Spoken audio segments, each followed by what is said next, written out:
We've got this whole justice system that was created specifically to protect children. So why does it sometimes end up treating them like hardened adult criminals?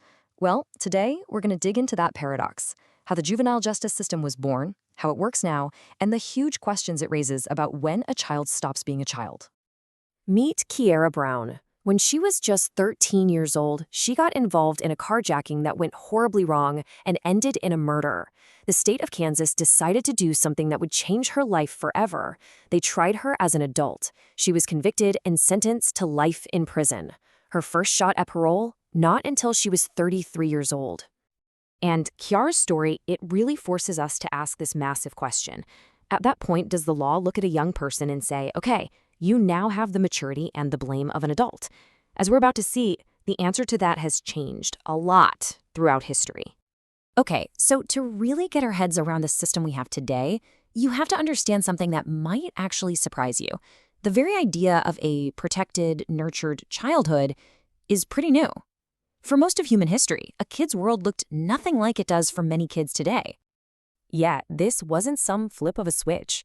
Think about it. Back in the Middle Ages, you were basically just a mini adult. But then the Enlightenment started to spark these new humanistic ideas about family. That thinking led to the child savers movement in the 1800s, which eventually gave birth to a truly radical idea in the early 20th century, a separate court system just for kids. And when you really look at it, the difference is, well, it's jarring. In medieval times, so many babies died that parents often kept an emotional distance. They would practice swaddling, wrapping newborns up super tightly, and they put kids to work as soon as they were physically able. It's a world away from our modern ideal of a protected childhood full of playrooms and nurturing. All right, so if we agree that kids are different from adults, then what happens when they get into trouble? How should the law handle that? This very question led to a revolutionary legal idea, that the state itself could, and maybe even should, step in and act like a parent. This led to this really powerful legal doctrine called parens patriae. It's just Latin for parent of the nation, and it is the philosophical bedrock of the entire juvenile justice system. The idea is simple, but it was totally revolutionary. When a kid's parents can't or won't do their job, the state has a duty to step in and act as the parent. And you know, this philosophy, it changed everything. Suddenly, a kid's crime wasn't just a crime anymore. No, it was a symptom, a sign that something was wrong at home. So the state's goal wasn't to punish, it was to rehabilitate. They even created a new label, delinquent instead of criminal, just to avoid the lifelong stigma. So that brings us to the system we have today, which really has two main doors you can walk through. The law makes this really critical distinction between a kid who commits an actual crime and one who's just doing something that's only illegal because, well, they're a kid. Let's just break down these three legal paths, right? First, you've got your adult criminal. Pretty straightforward. Commits a crime, found guilty, gets punished. Then you have a juvenile who commits that same crime. They're adjudicated delinquent, and the goal is supposed to be treatment. But then there's this third really unique category, the status offender. Their act is only illegal because of their age, and the intended outcome is just supervision, not a criminal record. So what are we talking about here? Well, think about stuff like running away from home, skipping school all the time, breaking curfew, underage drinking. None of these are crimes for an adult. But for a minor, they can pull the trigger for the state to step in. All because of that state as parent philosophy. Okay, let's bring all of this history back to right now. Because the truth is, the juvenile justice system we have today is often at war with the very ideas of rehabilitation and protection it was built on. Get this. On any given day in the US, around 4,600 kids under 18, are sitting in adult jails. How is that even possible? It happens through a process called judicial waiver, where a judge basically decides a kid is beyond rehabilitation and transfers their case to adult court. This is exactly what happened to Kiera Brown. The very system designed to protect her was the one that cast her out. But at the same time, something else has been shifting, a big shift in how we deal with those status offenders. After a huge spike in the 90s, the number of these cases even going to court has dropped a lot. So what does that tell us? Well, it suggests that more and more we're realizing that hauling a kid into court for skipping school probably isn't the answer. But you know, this is still a really heated debate. On one side, you have people who say, look, sometimes you need the court's authority to force a kid into treatment they need or to help parents who have just lost all control. But then on the other side, you have critics saying, hold on a minute. Dragging a kid to court for acting like a teen just slaps a label on them and pulls them deeper into a system they really don't belong in. And this push for reform, it's not just coming from activists. It's coming from the very top. The American Bar Association, this is one of the most influential legal groups in the country, has taken a really clear stance. They're basically saying that if an act isn't a crime for an adult, it shouldn't be enough to bring a kid into court at all, period. So here we are. We've got a system that was literally built to protect this concept of childhood. And yet, from Kiara Brown's life sentence to the fight over whether a truant kid belongs in court, it's pretty clear we still can't agree on what that word even means. And that leaves us with a critical question. As our idea of childhood keeps evolving, how can our system of justice possibly keep up? So why do we have a whole separate justice system just for kids? It seems kind of obvious, right? But what if I told you that the very idea of childhood is a pretty new invention? That for most of history, kids who broke the law were treated just like adults. Yeah. The line between protecting a kid and punishing them is a whole lot blurrier and way more recent than you probably think. Let's get into it. First, I want you to meet Kiara Brown. Back in 2008, when she was only 13 years old, she was involved in a carjacking that went horribly wrong and a man lost his life. Faced with this terrible crime, the state of Kansas had a massive choice to make. Were they looking at a child who needed serious help, or were they looking at a criminal who deserved adult-level punishment? They chose the second one. Kiara was tried as an adult and sentenced to life in prison. And Kiara's story just puts this huge, complicated question right in our faces. When does a child stop being a child? Especially in the eyes of the law. Seriously, where do you draw that line?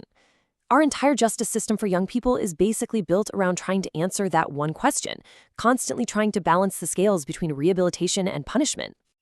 Now, to even begin to understand how we try to draw that line today, we actually have to jump in a time machine and go way back. Because the answer, believe it or not, lies in a pretty startling fact. For most of human history, the whole concept of childhood as this special, protected phase of life, it didn't exist. Just try to wrap your head around that for a second. For centuries, no childhood. In the Middle Ages, you were basically just a tiny adult. It's not until the 1600s and 1700s that things even start to shift, with the idea of a modern family taking shape. Then you have the Enlightenment, which gets people thinking differently about, everything. But the real game changer, that happens in the 1800s, when these reformers, they call themselves the child savers, showed up and started arguing that, hey, wait a minute, kids aren't just small grown-ups. They're different, and they need to be protected. And the difference is, it's just jarring. A kid in the Middle Ages was pretty much an economic asset. As soon as you could work, you were put to work. On the farm, in a shop, whatever. Discipline was often brutal. And because so many children died young, a lot of parents tragically kept an emotional distance. It is a world away from how we think of childhood today. This time for being nurtured and educated and, being a kid. So this brand new way of thinking about children wasn't just some social trend. It sparked a full-blown legal revolution. It introduced an idea that would completely reshape how the law dealt with kids who got into trouble. And that whole revolutionary idea is captured in two Latin words, parens patriae. It literally means parent of the country. And the philosophy behind it is pretty radical. It says that if a child's actual parents fail them or can't care for them, the state has a responsibility to step in, not as a punisher, but as a substitute parent, to protect that child's best interests. Now, parens patriae wasn't just some abstract theory. It became the actual blueprint for the very first juvenile court in 1899. And its logic completely flipped the adult system on its head. So a kid stealing something wasn't viewed as a crime, but as a symptom, a cry for help. And the goal wasn't to punish, it was to rehabilitate, to fix the problem, not just lock up the kid. Okay, but think about it. If your whole focus is on treatment instead of punishment, you can't really use the same old words like crime and guilty. It just doesn't fit anymore. You need a whole new vocabulary to talk about what's going on when a young person goes off the rails. And you can really see the difference in the language they came up with. An adult commits a crime, they're found guilty, and they receive punishment. A juvenile who does the exact same thing is called a delinquent, they're adjudicated, and they receive treatment. See the difference? And then there's this third category that's totally unique to kids, the status offender. where the whole goal is just intervention. So, what in the world is a status offense? Well, it's pretty simple, actually. It's any behavior that can get a young person in trouble with the law, but would be perfectly legal if an adult did it. The offense is tied entirely to their status as a minor. I'm sure you recognize a lot of these. Skipping school, running away from home, breaking curfew, underage drinking. None of these are crimes for adults. But under that parens patriae idea, they're seen as big red flags, signs that a kid might need help or supervision that, for whatever reason, their parents aren't providing. So that's the ideal, right? A system built from the ground up on protection and rehabilitation. But how does that ideal actually hold up in the messy reality of today? Let's take a look at the gap between that original vision and where we are now. And, the stakes here could not be higher.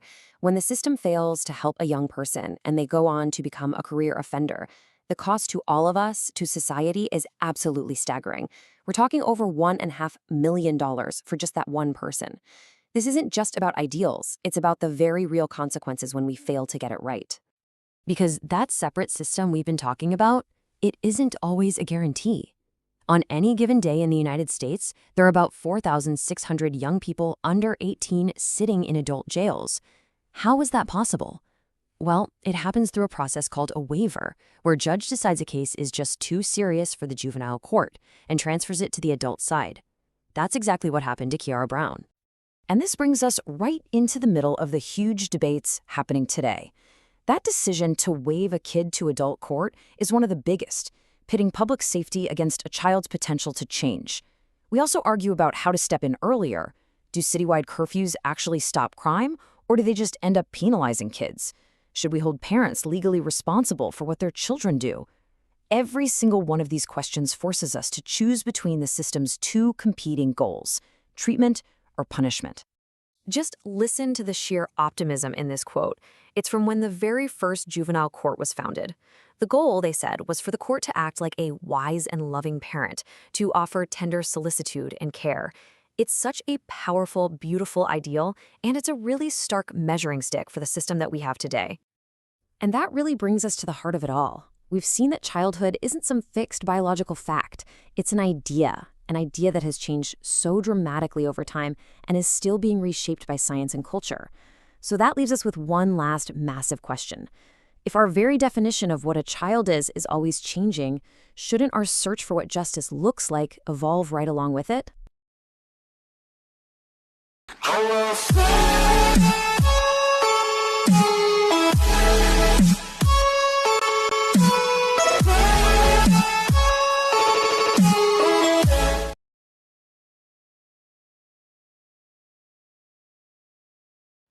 When you think about youth crime, your mind probably jumps to the most dramatic, most frightening stories you see on the news. And those lurid headlines can really shape our entire perception of what's happening out there. But how much of that is the whole story? How do we separate the fact from the fear? Well, let's take a look at the data. So let's take a story from 2015. There was this huge investigation into two rival street gangs in the Bronx. They were called Two Fly and BMB. And it uncovered this years-long war of shootings, stabbings, and robberies.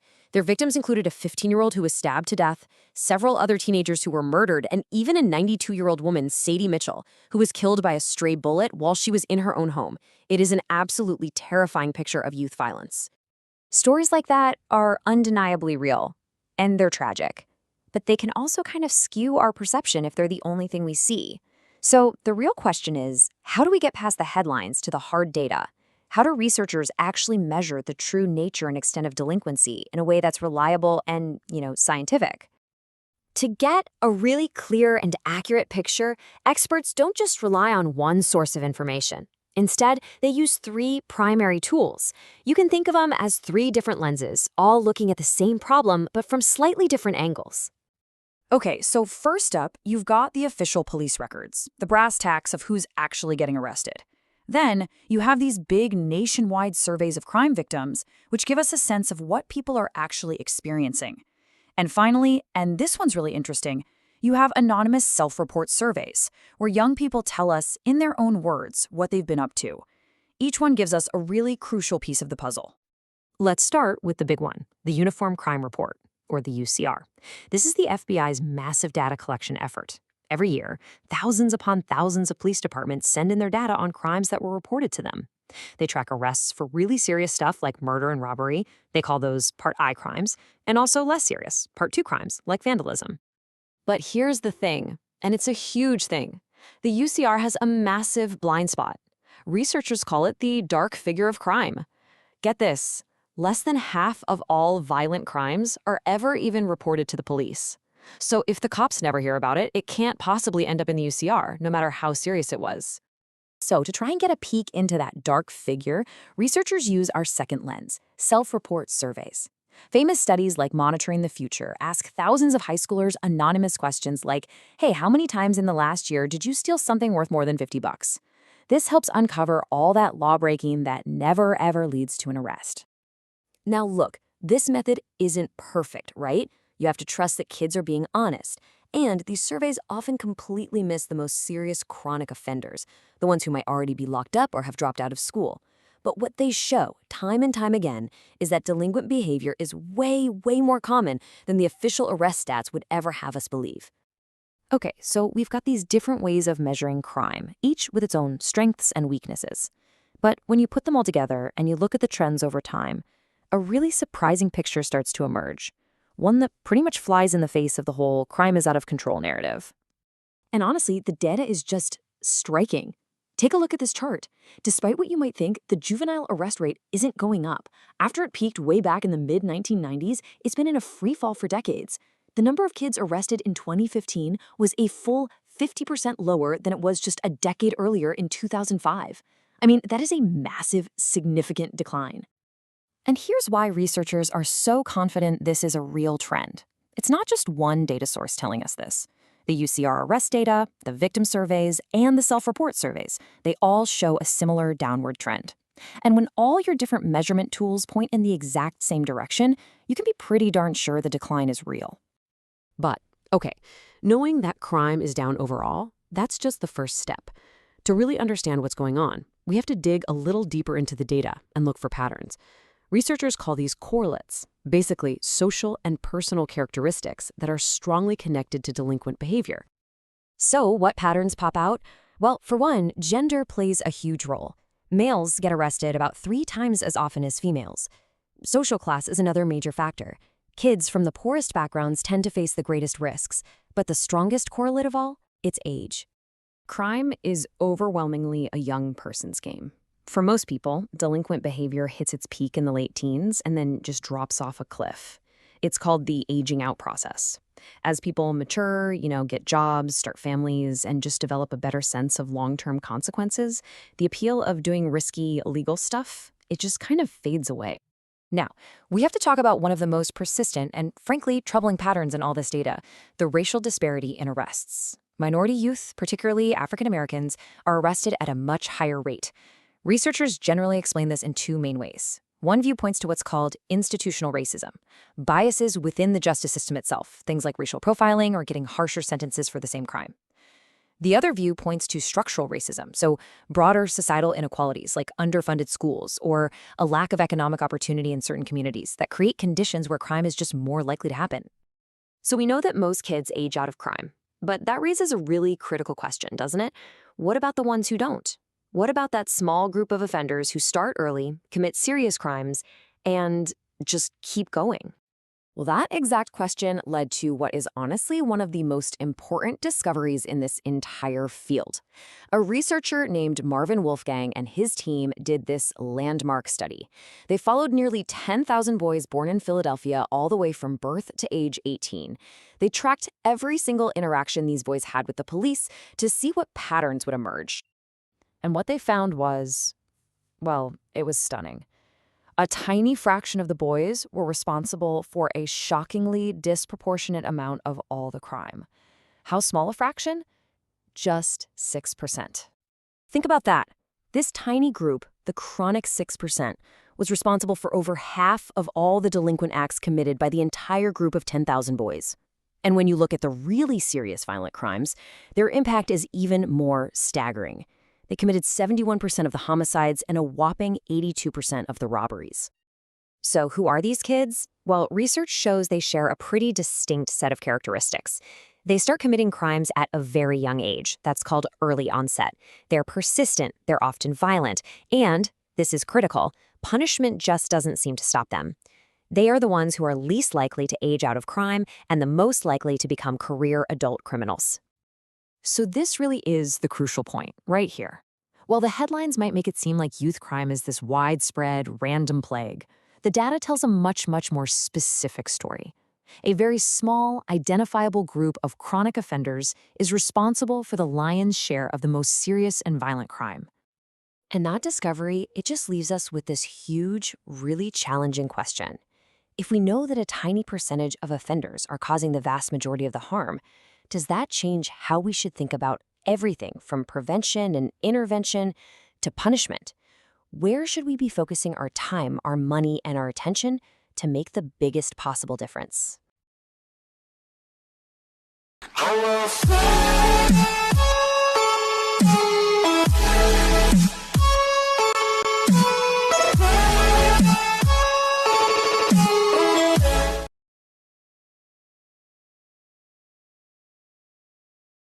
So why do some kids commit crimes? I mean, is it a calculated choice they make, or is there something deeper going on? Something in their biology, maybe their psychology, that's really beyond their control? Okay, let's dive into one of the most fundamental questions in all of criminal justice. To really get our heads around this, we have to start with a tragedy. This is a quote from a friend of Adam Lanza's mother. Lanza, of course, was the young man behind the Sandy Hook Elementary School shooting. You see, from a young age, he had a sensory processing disorder. For him, things like being touched, bright lights, and loud sounds were almost physically painful. And that just leads to this impossible question, right?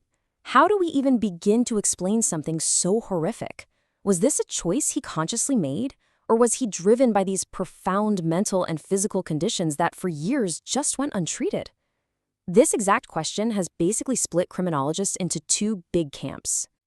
And those two camps, well, they've come up with two very different theories to try and make sense of it all. It's really the classic debate, isn't it? Are delinquents born with certain traits that push them this way, or are they made by the choices they make and the situations they end up in? So here's how that divide looks. On one side, you have choice theory. The core idea is that delinquency is a rational act, that kids are actually weighing the pros and cons. But on the other side, you've got trait theory. This says no, delinquency is caused by abnormal traits, and the actions are impulsive, they're not calculated at all. All right, let's dig into choice theory first. The big idea here is free will. It basically suggests that a young person sees a chance to commit a crime, does a quick mental calculation, and decides that the potential reward, the money, the status, maybe just the thrill, is worth more than the risk of getting caught. And then they choose to act. So in this view, the young offender isn't just a victim of their environment. They're a logical decision maker, which of course makes you wonder, what kind of logic could possibly lead someone to break the law? Well, take the story of a 14-year-old runaway named Betty. Now, to you and me, her choice to live on the streets seems anything but rational, but in her mind, it was the most logical solution she had. She was escaping an abusive and chaotic home life. So for her, the stability of the streets actually outweighed the mess she was leaving behind. And Betty's story really highlights a few of the key factors that choice theorists are always pointing to. A young person might choose crime to solve a personal problem, like escaping abuse, or maybe it's to get money for something they want. Sometimes it's as simple as their parents not being around, which just creates an easy opportunity. And other times it's about getting revenge or building up a tough reputation. But, it's not all in their head. Choice theory also looks at how the world around us just kind of serves up opportunities for crime in our normal, everyday lives. And this is where a really interesting idea called routine activities theory comes in. It argues that crime isn't some crazy, extraordinary event. It's actually a pretty normal outcome of our daily routines, whenever three specific ingredients happen to come together at the same time. And here is that recipe. First, you need a motivated offender. Think an unemployed teenager who's bored and needs cash. Second, you need a suitable target, like a house with an unlocked door and a laptop sitting in plain view. And third, you need a lack of a capable guardian, so the parents are at work, the neighbors aren't home. When those three things line up, boom, the chance of a crime happening goes way, way up. Okay, so if delinquency is a choice that's based on risk and opportunity, then how do we stop it? Well, this gives us a few different strategies. We can try general deterrence, which is all about making kids afraid to get caught, or specific deterrence, where you punish someone so harshly they won't dare do it again. We could also just incapacitate them by locking them up. Or we could try situational prevention, just making crime harder to pull off in the first place. But that brings us right back to where we started, doesn't it? Back to that haunting question: can a theory of rational choice really explain an act of senseless, profitless violence like the Sandy Hook massacre? It feels like, for some people, there has to be another force at work. And that's where we have to flip the coin and look at the other side of this whole debate. What if the root cause isn't a calculation at all? What if it's something inside the person, something buried in their biology and psychology? This is trait theory. It basically says, hold on, this isn't about rational thinking. It suggests that some kids are pushed towards delinquency because of abnormal traits, either physical or psychological. And the key difference here is that their actions are seen as impulsive or instinctual, not the result of some thought-out process. Now, this idea has been around for a long time, and honestly, it has a pretty controversial past. It all started back in the 1870s with a guy named Cesar Lombroso, who claimed you could spot criminals because they were evolutionary throwbacks with certain physical features. Yeah, those ideas were totally discredited. But in the late 20th century, a much more sophisticated version called biosocial theory came along. Today's biosocial theory is way more nuanced. It looks at the super complex stance between our biology and our environment. So scientists are studying everything from biochemical factors like diet and lead exposure to neurological issues like brain function and ADHD, and even genetic influences that might give someone a predisposition for certain behaviors. And the reason this research feels so urgent becomes clear when you look at numbers like this. 16. That's the average number of mass shootings every year in the US since 2000. That is nearly 10 times the rate from the 1980s. This terrifying increase has made a lot of experts wonder if tragedies like Sandy Hook are linked to untreated psychological and biological conditions, especially at a time when access to mental health care has been declining. This brings us deeper into the psychological part of trait theory, which is really trying to map out the messy, tangled inner world of the delinquent mind. One of the foundational ideas here comes from, you guessed it, Sigmund Freud. His psychodynamic theory suggests our personality is made of three parts: the impulsive I that just wants what it wants right now, the moral superego, which is our conscience, and the ego, which tries to play referee between the two. From this perspective, delinquency can happen when some conflict from childhood leaves a person with a super dominant I that just steamrolls everything else. And building right on top of that is something called attachment theory. It says that the bond a baby forms with their mother or main caregiver is absolutely critical.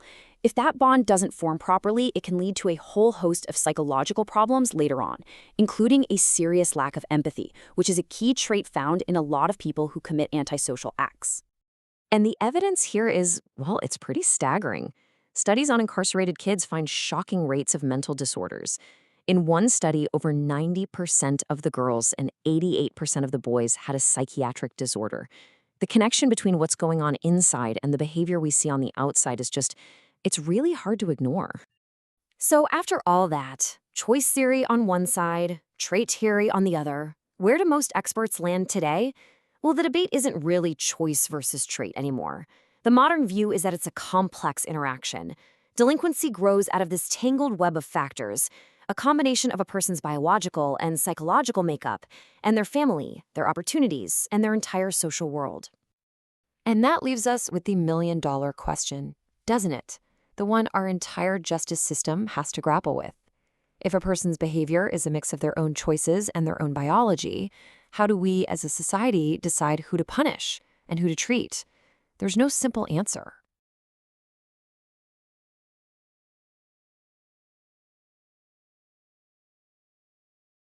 So, why do some kids stick to the straight and narrow while others get into really serious trouble? Well, to get to the bottom of this, we're not going to start with some dry theory. We're going to start with a story about a robbery that went horribly, horribly wrong. Okay, so picture this. It's 2014. 3 teenage gang members drive 50 miles because they think they're about to rob a drug house. But they got the wrong address. They break into the home of a retired couple, pistol whipping the husband and stabbing his wife. It was just a brutal, senseless act that all started with a mistake. The 2 teens who survived were eventually sentenced to 56 years in prison. And that really makes you wonder, right? What leads a young person to a place where a violent home invasion seems like a reasonable choice? Is it something inside them, or is it something about the world they grew up in? Sociologists have been wrestling with this for ages, and they've basically come up with 2 major explanations. All right, let's dive into this. The whole debate really just boils down to 2 big competing ideas about what makes a young person go off the rails.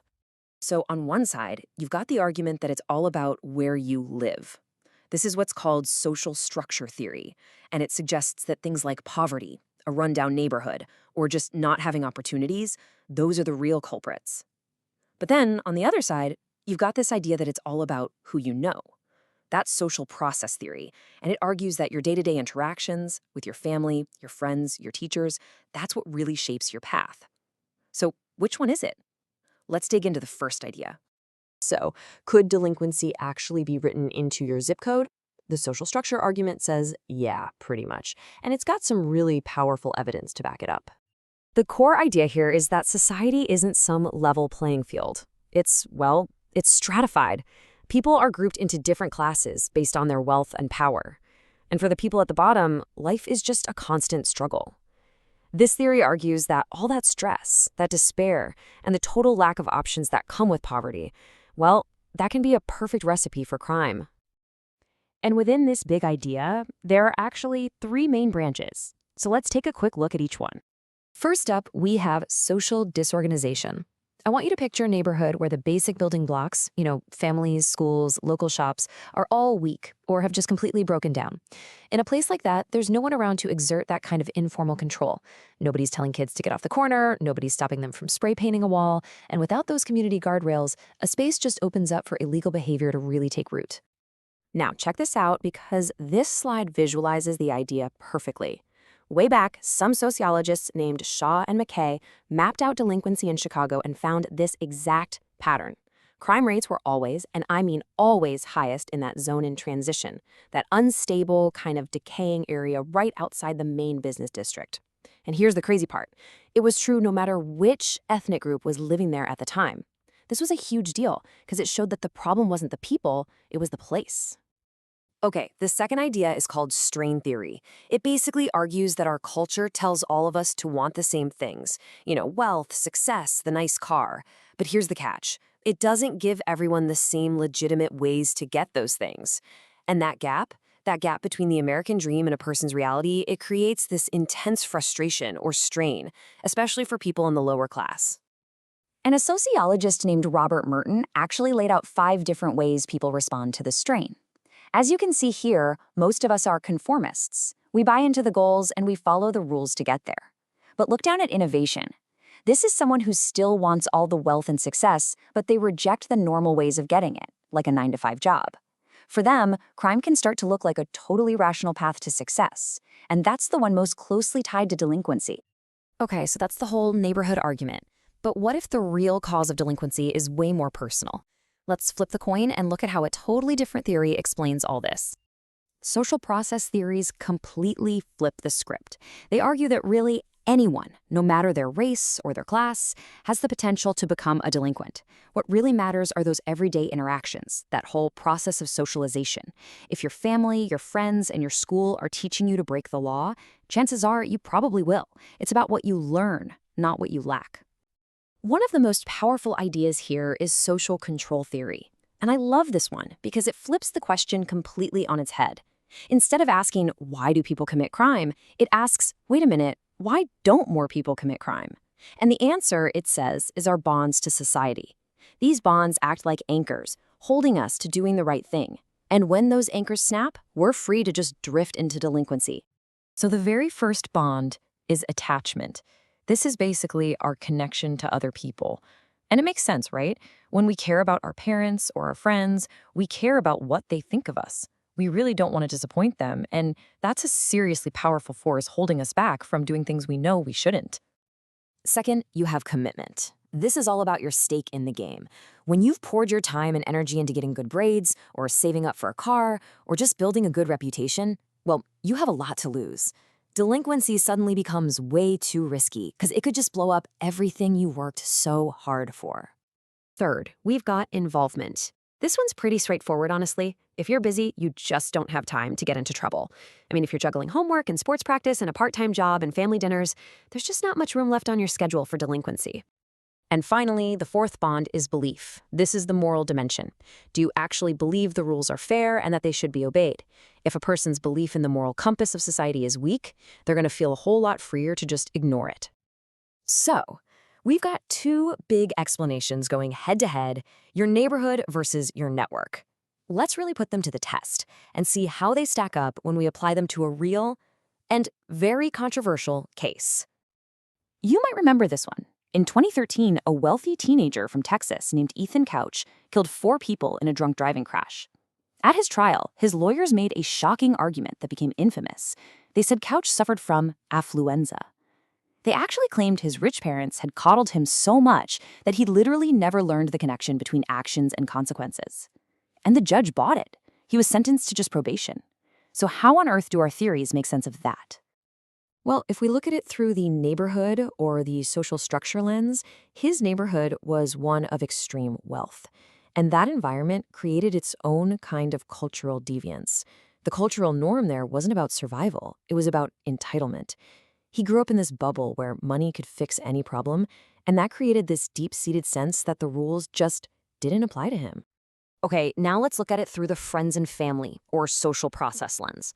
Here, the focus shifts to what he actually learned.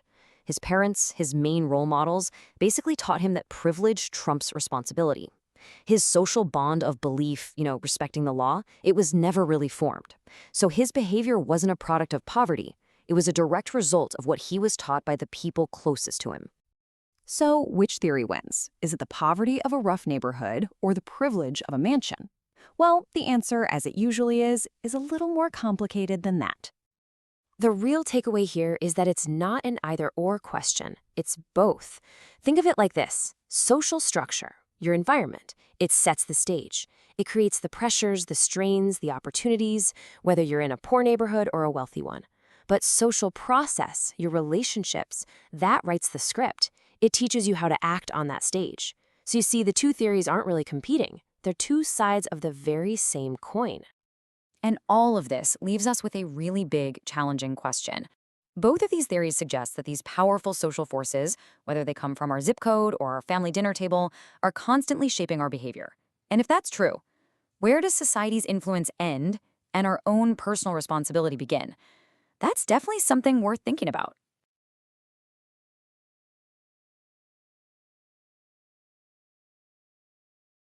Picture this. It's 2015. A 14-year-old kid, super into engineering, brings a homemade clock to school to show his teacher.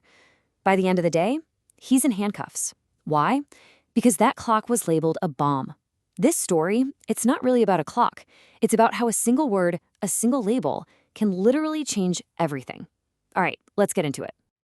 So this is the big question, right?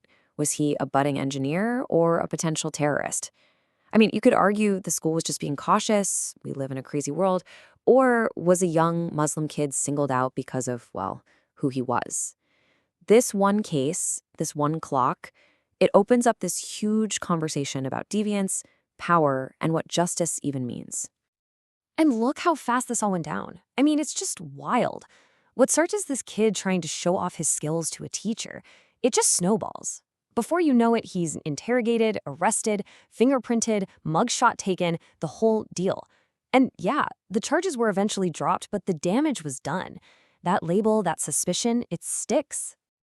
And this is where it gets really interesting. The family later sued, and their argument was simple. If a white kid had brought in the exact same thing, he would have been celebrated, right? Probably gotten an A for ingenuity. And that's the whole point. It was never really about the clock itself. It was all about the reaction to the person who made it. So this whole story is a perfect way to jump into some really big ideas from sociology. We're going to break down two key theories that help explain not just what happened to this one kid, but the bigger picture of how our society decides who's good and who's bad. Okay, first up, the power of a label. We're looking at something called social reaction theory, or as most people call it, labeling theory. This is all about the close-up personal view. What happens to an individual when they get slapped with a label like deviant or delinquent? So what does that mean? Well, the theory basically says that no act by itself is automatically deviant. An act only becomes deviant when society, people in charge like teachers, cops, judges, reacts to it and sticks a label on it. It's the label itself that actually creates the problem. And this quote from sociologist Howard Becker just nails it. Deviant behavior is behavior that people so label.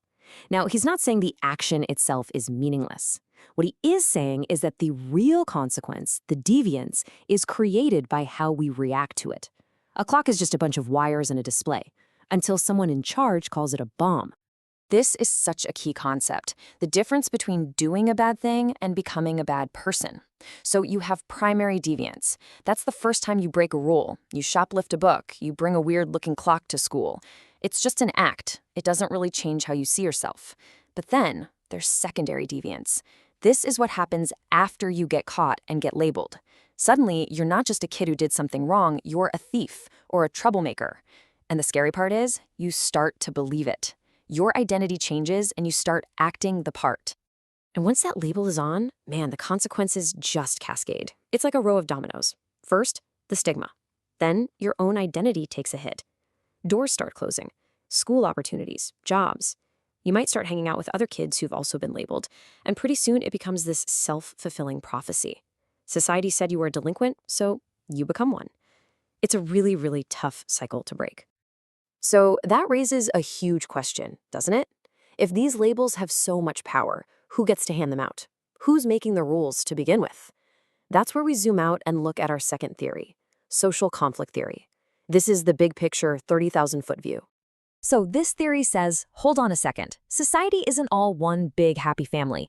It's more like a constant struggle between different groups with different levels of power. And the law, it's not some neutral, objective thing. It's basically a tool that the powerful, the haves, use to keep their advantages and control everyone else, the have-nots. I mean, just think about it for a second. The folks with money and political influence are the ones who get to write the laws, right? And so you see things like white-collar crime being treated very differently than, say, petty theft. The whole idea here is that the system isn't broken. It's actually designed to work this way, to keep the current power structure just the way it is. And here's a really powerful, concrete example of what that looks like. Look at the war on drugs. Research shows that even when drug use and selling rates are similar across racial groups, by the time they're 27, African Americans have over 200% greater odds of being arrested for a drug offense than white individuals. The behavior is the same, but the enforcement is totally different. So when you put it all together, what do you get? Both of these theories, from the micro to the macro, are pointing to the same unsettling idea. Justice isn't always blind. Who you are, your race, your wealth, your social status, can sometimes matter more than what you actually did. The labels are applied unfairly because the rulebook itself might be unfair. Okay, so we've talked a lot about the problems, the power of labels, the inequality in the system. So is there a better way? Is there another path forward? Well, that brings us to a really fascinating alternative, restorative justice. The whole goal of restorative justice is to completely flip the script. It's not about punishment. It's not about who wins or loses. It's about one thing, repairing the harm. It tosses out ideas like stigma and shaming and instead focuses on things like apology, healing, and bringing people back into the community. And this chart really shows you the night and day difference. Our traditional punitive system asks 3 questions. What law was broken? Who did it? And what punishment do they deserve? Restorative justice asks a completely different set of questions. Who was harmed? What do they need? And who has the responsibility to make things right? So this is the path we all know, right? The punitive one. A law is broken, someone is found guilty, they get punished, and then they're stigmatized, basically pushed out of the community with a label that can stick with them forever. But look at the alternative path. This is restorative justice. It starts by acknowledging the harm. Then it brings everyone to the table, the victim, the offender, the community. The focus is on repair, on making amends, and the final step, not isolation, but reintegration. It's about welcoming that person back. Accountability here isn't about suffering. It's about actively fixing what you broke. So we started with a story about a clock and ended up questioning the very nature of justice. We've seen how powerful labels and social structures can be in shaping someone's reality. These theories really challenge us to look past the action itself and pay more attention to our reaction. They suggest that maybe, just maybe, the best way to deal with crime isn't to create more outcasts, but to figure out how to restore the people and the relationships that were damaged. And that leaves us with one last big question to think about. What if justice wasn't about winning or losing, but about healing?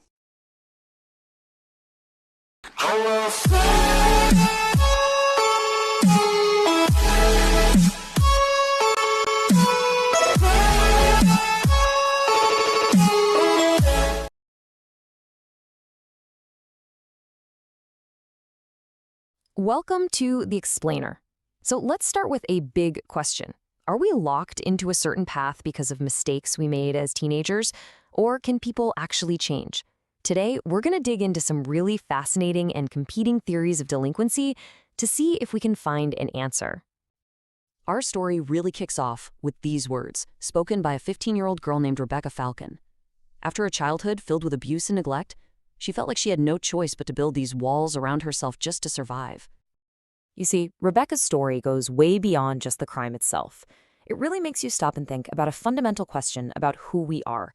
Are we forever defined by our worst moments? Or, do we actually have the power to change? So picture this. Rebecca Falcon is just 15 years old. She gets involved in a robbery that just spirals out of control, and it ends in tragedy. A cab driver is killed. The jury's verdict? It was absolute. Life in prison, no chance of parole. A life sentence handed down before she was even old enough to drive. Okay, so for years, that was it. But then, something totally unexpected happened. The law itself started to change. The Supreme Court decided that mandatory life sentences for kids were unconstitutional. And that gave Rebecca, now a grown woman, a second chance. This put that core question right in front of a new judge. Is the person standing here today the same troubled teenager from back in 1997? So how do you even begin to answer a question like that? Well, you have to zoom out, look beyond that one single moment in time. Experts don't see delinquency as just some random act. They see it as a path, a journey they call a delinquent career. And just like any journey, it's got a beginning, a middle, and most importantly, a potential end. And the main framework experts use to understand this journey, it's called developmental theory. The basic idea is that getting into trouble isn't some fixed thing. It's a dynamic process. It ebbs and flows, and it's shaped by both our own individual personalities and all the things that happen to us throughout our lives. Now, under this big umbrella of developmental theory, there are basically three different ways of looking at it, three competing ideas. You've got the life course view, which says we can change. Then there's the propensity view, which argues we're pretty much defined by a stable trait we can't shake. And finally, the trajectory view, which says, hey, there's not just one path, there are many. Let's break each one down. All right, let's jump right into that first one, the life course theory. This perspective is, at its core, really optimistic. It believes our stories are never truly finished, and that big life events can push us in completely new and sometimes better directions. So this theory has a few key concepts. First, turning points. These are those huge moments like finding a good job, getting married, or joining the military that can totally change your direction. These moments help build what's called social capital. All the positive relationships and connections that make you want to play by the rules. On the flip side, you've got cumulative disadvantage, which is how early problems can just stack up and make things harder and harder. But, and this is a big but, it also believes in human agency. The idea that we always have the power to make choices that can change our own lives. All right, now let's flip the script completely. The propensity view argues that, deep down, our core personality doesn't really change. It suggests we all carry around a stable master trait our whole lives. So if this is true, is Rebecca Falcon really the same person she was at 15? The big one here, the theory that really defines this view, is called the general theory of crime. It says that this master trait is basically low self-control, and this trait, being impulsive, taking risks, needing that instant gratification, it's believed to be locked in really early in our childhood, mostly based on how we were raised. And this is where it gets really interesting, because it answers a key question. If the trait is stable, why do most people commit fewer crimes as they get older? Well, the theory says it's not the person who changes, it's their opportunities. Think about it. When you're an adult with a job, a mortgage, a family, there's just less time and fewer chances for that impulsive behavior. The propensity is always there, but the opportunity, that's what changes. Okay, so our third and final theory kind of offers a middle ground. Trajectory theory says there isn't just one path or one type of person. Instead, it suggests there are a bunch of different journeys people can take into and out of a life of crime. What this theory is really known for is breaking people down into two main groups. First, you've got your adolescent limited offenders. Honestly, this is most kids. They might do some dumb stuff like shoplift or get into a fight, but they grow out of it. Then you have the life course persistent offenders. This is a much, much smaller group that gets into serious trouble really early on, and they often don't stop, usually because of a tough combination of a difficult upbringing and even neurological issues. And it doesn't stop there. A researcher named Rolf Lober, he actually drilled down even deeper and mapped out 3 specific pathways you can see. The authority conflict path, that starts with being stubborn and leads to real defiance.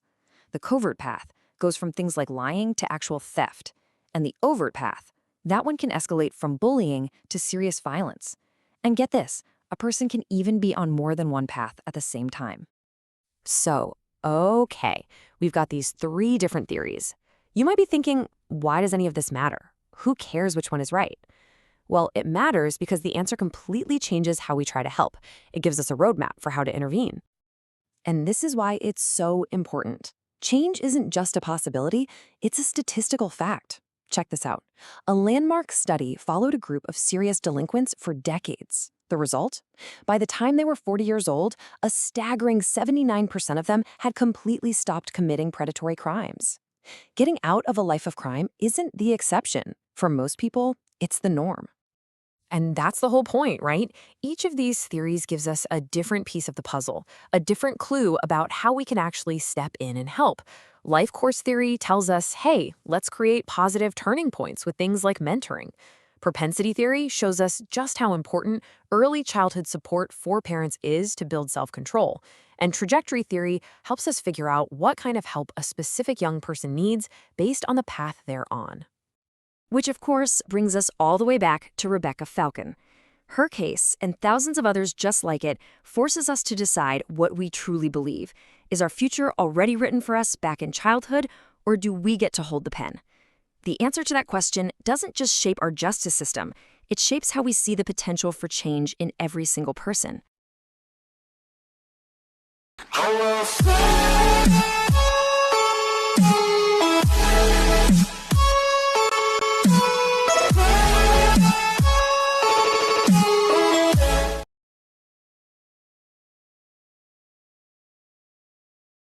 You know, when we think about juvenile delinquency, the image that usually pops into our heads is a teenage boy, right?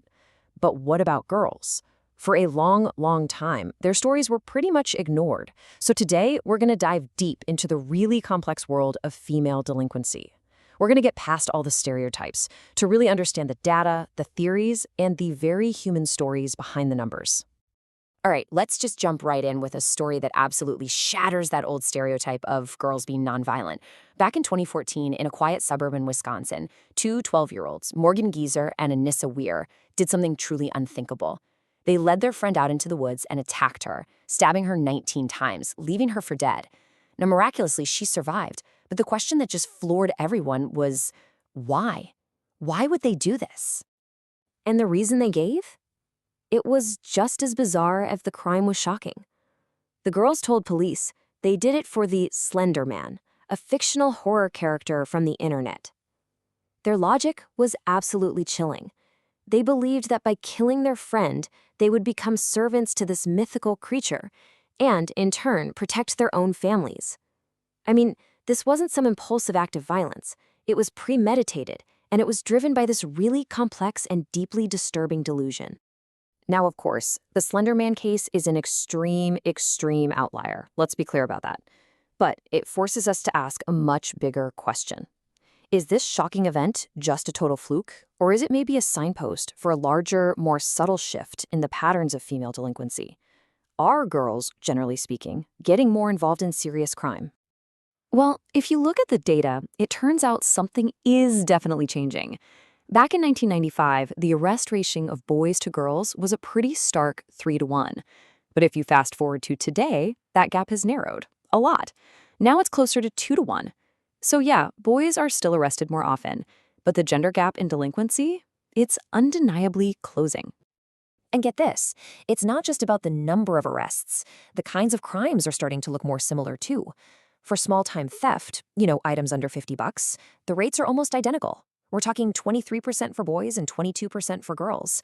And look at damaging school property. It's practically the same. The patterns of what they're doing are starting to merge. So that's the big question here, right? Why? Why is this happening? To even begin to understand this trend, we need to look at the different theories out there. Everything from biology and how our brains develop to socialization and the way society is structured. Okay, so for a long time, researchers have pointed to some key developmental differences. On average, girls tend to develop stronger verbal skills, which might help them talk their way out of conflict instead of resorting to violence. They're also often socialized to internalize their feelings, hold in sadness or anxiety. Boys, on the other hand, are often taught to externalize those feelings as anger. These are sort of the foundational blocks that all the big criminological theories are built on. So how do all these social lessons actually get inside our heads? Well, one really interesting idea is called gender schema theory. It basically says that from a super young age, we start to absorb these cultural scripts for how boys and girls are supposed to act. And then our self-esteem gets all tangled up in how well we perform that role. For girls, that script has traditionally been all about not being aggressive. For boys, well, it's often been the opposite. So to really unpack this, experts look at the problem through a few different lenses. There are 4 major ones, and each gives us a totally different way of seeing the same complex issue. First up, we've got what's called the trait view. This perspective basically says the answers are inside the individual. It looks at biological stuff like hormones and early puberty, and psychological traits like mental health to try and explain why one girl might become delinquent while another doesn't. So what does that actually look like? Well, for one thing, research links early puberty to delinquency, mostly because it can lead to girls hanging out with older, higher-risk boys. At the same time, studies have found that girls who are incarcerated have way higher rates of PTSD and mood disorders. It suggests this really deep connection between mental anguish and acting out. Okay, so lens number 2, the socialization view, kind of flips the script and looks outward. This view argues that you can't possibly understand a girl's behavior without understanding her world, and specifically her home life. For this theory, family problems and especially physical and sexual abuse are at the absolute heart of the explanation. And wow, this quote from a gang member named Lisa, it's just a gut-wrenching example of this in action. She joined a gang when she was only 12 to get away from a home where she was being sexually and physically abused. The gang, to her, became the family she never had. But that substitute family led her straight into a world of incredible violence. For Lisa, crime was just a tragic side effect of her search for safety and a place to belong. So stories like Lisa's, you can look at them through 2 really different but powerful feminist lenses. Liberal feminism would say, hey, as girls' roles in society start looking more like boys, their crime patterns are going to follow suit. It's about opportunity. But critical feminism offers a much darker take. It argues that for girls, delinquency often isn't about opportunity at all. It's about exploitation and survival in a society dominated by men. And there's this one specific theory, power control theory, that really drills down on this. It says that in those traditional patriarchal families, boys get more freedom to go out and take risks while daughters are watched like a hawk. But in homes that are more egalitarian, where parents share power, daughters get treated more like their brothers, and surprise, surprise, their delinquency rates start to look a lot more like their brothers too. Okay, so all of this leads to a really critical question. Once a girl does act out, how does the juvenile justice system respond? I mean, is it there to punish her or to protect her? You might have heard of this idea called the chivalry hypothesis, the belief that cops and judges take it easy on girls. But is that actually true? Well, the reality is way more complicated and honestly, in a lot of ways, much harsher. And this is where things get really paradoxical. Girls are way more likely to be arrested for things called status offenses, like running away from home. But here's the kicker. They're often running away from abuse. So the system, trying to protect them, ends up punishing them for the very act of escaping their own victimization. It becomes less about the crime and more about controlling girls who don't fit into those traditional gender boxes. And this, right here, might be the biggest failure of the whole system. A staggering number of the girls who get locked up are themselves victims of severe trauma. And yet, the very places that are supposed to rehabilitate them are often completely unprepared to give them the kind of specialized, trauma-informed care they desperately need to heal. Instead, that environment can just re-traumatize them all over again. Feminist scholar Maida Chesney-Lind just nails this tragic cycle perfectly. She says the laws that are supposedly designed to protect girls who run away from abuse, they effectively turn them into fugitives. Their act of survival is criminalized, and it creates a direct pipeline from being a victim of abuse to becoming an inmate. So where does that leave us? We're left with this huge final question. As our ideas about gender keep changing, will delinquency just become gender neutral? Will the differences fade away on their own? Or is that not enough? Does the justice system itself need to fundamentally change how it sees and treats girls, not as bad kids to be controlled, but as young people, and very often victims, who need our support to heal?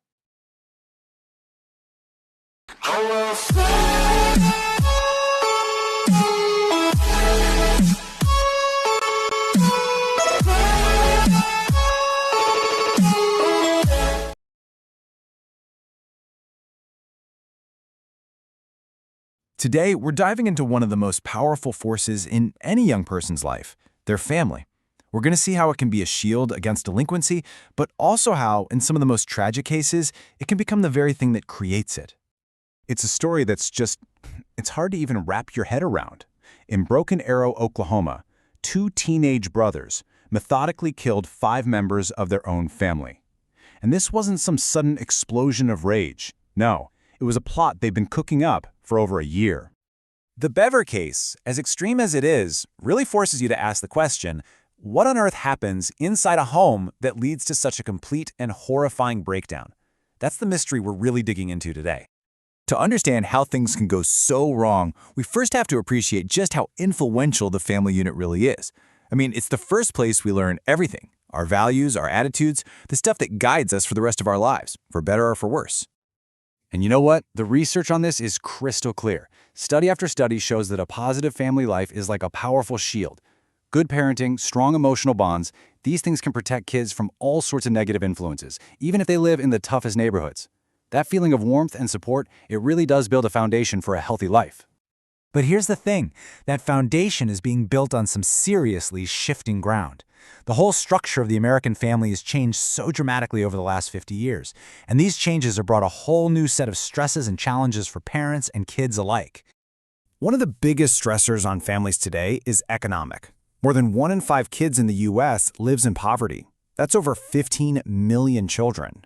And this isn't just a number, you know? It represents incredible pressure on families who are struggling with basics like housing, healthcare, and just putting food on the table.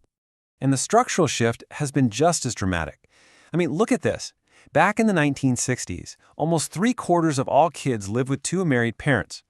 Fast forward to today, and that number's dropped to about half. With divorce and remarriage being much more common, a lot of kids now go through some major changes in their family structure while they're growing up. And this has led to something researchers call fragile families, basically unmarried couples raising kids together. And while these parents often start out with the best of intentions, these relationships just tend to be less stable over time. And that instability can really put a child's access to financial and social support at risk, which just adds another layer of stress. Okay, so we've seen the big societal shifts. Now, let's zoom in a little closer and look at the specific dynamics inside a family that research tells us are linked to delinquency. You know, it's really easy to just blame divorce. And sure, it can be incredibly tough on a kid. But staying together for the kids isn't always the magic bullet.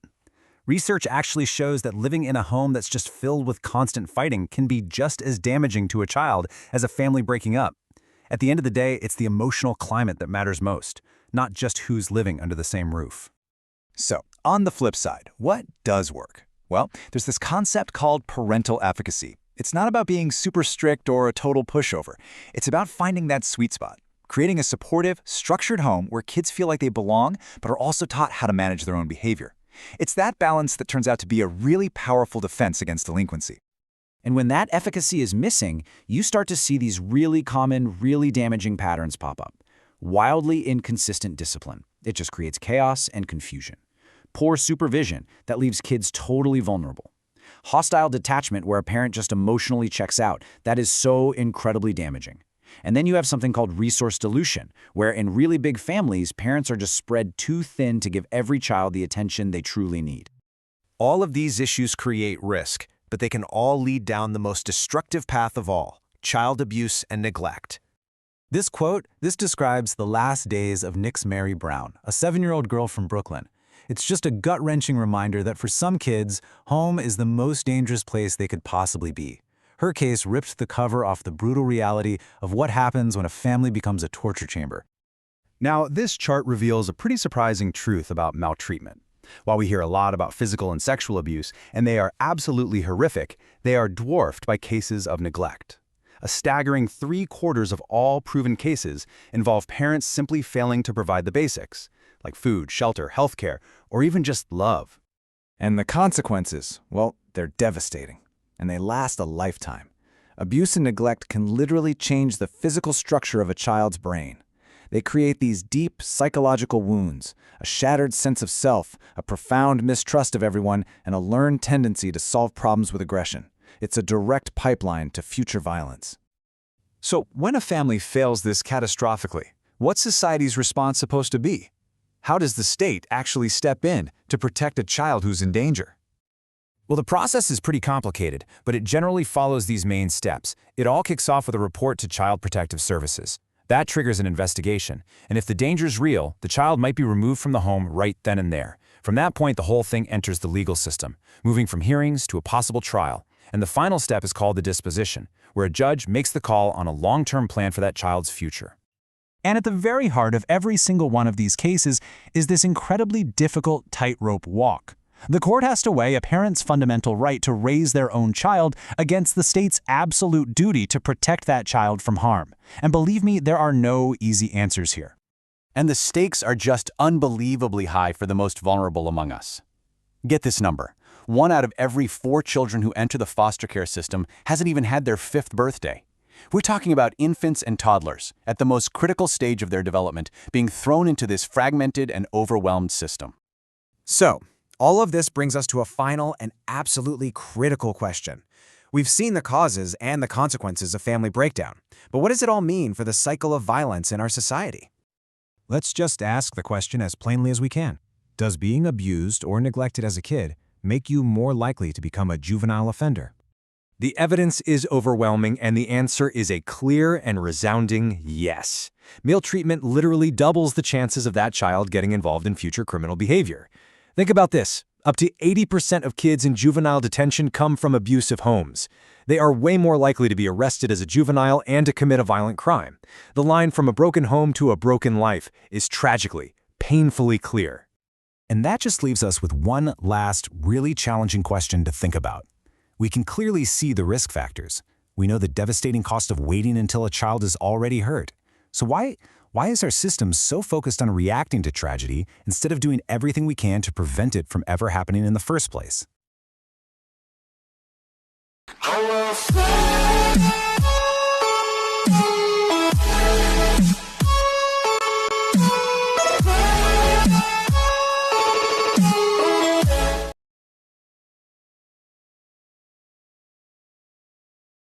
When you hear the word gang, what pops into your head? Probably stuff from movies, right? Or news headlines. But behind all those stereotypes, there's this whole complex social world for, get this, over 850,000 young people in America. So today, we're going to break down what a modern gang actually is, who's joining them, and maybe most importantly, the surprisingly common ways they get out. Let's dive in. I want you to think back for a second. Back to being a teenager. Have you ever done something, maybe something a little, questionable, just to feel like you were part of the group? Of course you have. That pull, that pressure to belong, it is such a powerful force. It drives so much of what we do when we're young. And for some, it's that very first step down a much, much darker road. You know, researchers actually have a name for this. They call it deviancy training. And it sounds complicated, but it's really not. Just imagine a bunch of friends sitting around, and one person jokes about skipping school or trying to steal something, and then everyone else laughs. They egg him on. That laughter, that approval, it acts like a green light. It makes the bad idea seem not so bad, maybe even cool. It's the social glue that can start to turn a regular group of friends into something way more serious. So where is that line exactly? At what point does a group of kids just hanging out, maybe getting into a little trouble, actually become a gang? Let's take a look at how that transformation from friends to felonies really happens. And that's a really important question, right? We all had our cliques in school, but I'm guessing very few of us were actually in gangs. So what's the tipping point? It's not just about breaking rules together. It goes a lot deeper than that. It's about having a specific kind of structure, a specific purpose. Well, according to one of the leading sociologists on this, a guy named Malcolm Klein, it really just boils down to two key things. First, self-recognition. Think of it like a brand. It's the name, the colors, the hand signs, the graffiti. It's the whole identity that shouts to the world, we are a group and we're different from you. And second, a commitment to criminal activity. Now, this doesn't mean they're out committing crimes 24/7, but it does mean that illegal stuff is an essential part of who they are and what they do. It's when you have both of those things, that brand identity and the criminal enterprise, that a clique officially crosses the line and becomes a gang. All right, so now that we've got a working definition, let's dig into the numbers. Because the reality of who is joining gangs today and where they're operating, it might just surprise you. It definitely challenges some of those old stereotypes we all have. So first off, let's just get a sense of the scale we're talking about here. This isn't some small fringe issue. The latest estimates put the number of gang members in the U.S. at over 850,000. To put that in perspective, that is more than the entire population of Seattle. This is a massive social phenomenon. So who are these 850,000 people? Well, the ethnic breakdown is complex. About 49% are Hispanic and 35% are African American. But look at this. 9% are white. And that number actually doubles when you look at more rural parts of the country. So yeah, the picture is way more diverse than any single stereotype can capture. Now this next one. This one might actually surprise you. It's one of the biggest changes in what gangs look like today. For decades, we've thought of gangs as a teenage problem, but the data shows that's just not true anymore. The majority of gang members today are legal adults. And a big reason for that is economic. A generation ago, there were low-skilled factory jobs that gave guys an exit ramp out of the life. A lot of those jobs are just gone now, leaving the gang as one of the few viable, if dangerous, options for some. And where are they? I think we all have a picture in our heads, right? The inner city. And yeah, large cities still make up the biggest piece of the pie. But look at the rest of it. More than half of all gang activity in the U.S. now happens in suburbs, in smaller cities, and even in rural counties. This isn't just a big city problem anymore. It's an American problem. The way gangs get their message out has also had this huge evolution. Back in the day, it was all physical, all tangible. It was graffiti, placazos, sprayed on a wall to mark your turf. It was these intricate tattoos that showed a lifelong commitment. And of course, it was hand signs, flashed in an instant to show who you were and to challenge your rivals. But today, man, the game has completely changed. It's all gone digital. Gangs now use social media as, quote, electronic graffiti walls. They're dropping rap videos on YouTube to recruit new members and build their brand. They're on Instagram and Facebook, taunting rivals, showing off money and guns. They have totally adapted for the internet age. Okay, so all of this, the numbers, the locations, the methods, it all leads us to the biggest, most important question of all. Understanding why someone walks down this path in the first place is the real key to understanding the whole phenomenon. I mean, seriously, think about it. You know the violence is real. You know prison is a constant threat. You know your life is always on the line. With all of that, what is the appeal? Why would anyone choose this? Well, the answer isn't so simple. Criminologists basically say there are three main pathways that lead people in. So the first big theory is that gangs are basically a product of their environment. This is what's known as the social disorganization view. The idea is that in neighborhoods with crushing poverty, where schools are failing and there are just no good jobs, gangs pop up almost naturally. They become this alternative ladder to climb when the normal ladders are all broken. It's a way to get respect, to get status, when society hasn't really offered you any other options. The second pathway, this one looks inward. It's more of a psychological view. It suggests that gangs are like a magnet for kids who are already struggling on a personal level. Maybe they have really low self-esteem or poor impulse control. Maybe they've been through serious trauma or neglect at home. For these kids who feel alienated and alone, the gang offers something incredibly powerful: a ready-made identity and a place to belong. And then there's the third path, which is maybe the most straightforward. It's simply a rational choice. From this angle, joining a gang isn't some desperate act. It's a calculated decision to get your needs met. You need money? The gang is an employment opportunity. You need protection on your block? The gang offers safety in numbers. You're bored and lonely? The gang is a social club, a source of excitement, and for some, the closest thing to family they've ever had. It's seen as a logical move to solve real-world problems. And of course, you can't ignore the cultural pull for some people. This idea of the thug lifestyle. It's a lifestyle that's often glorified in movies and music. And it celebrates this world where power, money, and respect are everything. It's about rejecting the mainstream and living by your own outlaw code, just like Tony Montana. So, we've talked a lot about how people get in, but what about getting out? Is joining a gang really a life sentence? Let's take a look at the reality of actually leaving the life behind. Okay, let's tackle the biggest myth out there, the one we've all heard in the movies. Blood in, blood out. The idea that the only way to leave the gang is in a coffin. But the data tells a completely different story. The vast majority of gang members, they actually stay for a year or less. For most, it's a phase in their life, not a life sentence. So why do they leave? Well, a lot of the time, it's for reasons that are incredibly human and personal. This quote here from a former member named Michael just says it all. His biggest fear wasn't getting shot or going to prison. It was having to one day explain his tattoos to his son. It was about the future he wanted to build as a father.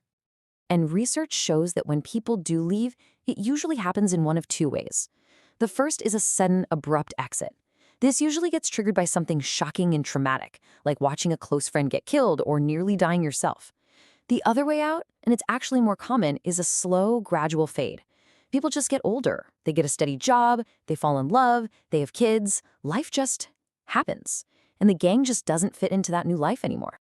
So we know that leaving isn't just possible, it's actually how the story ends for most members.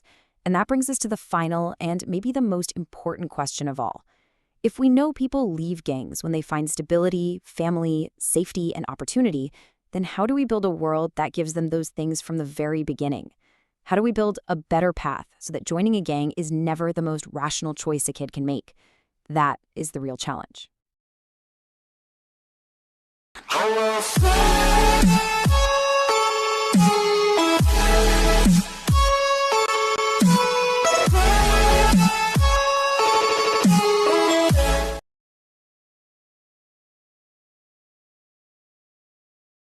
Let's talk about school. For most of us, it's a huge part of our lives. But we're going to go a little deeper today, beyond the books and the football games, to look at a really tough subject, the surprising and sometimes dark connection between school and juvenile delinquency.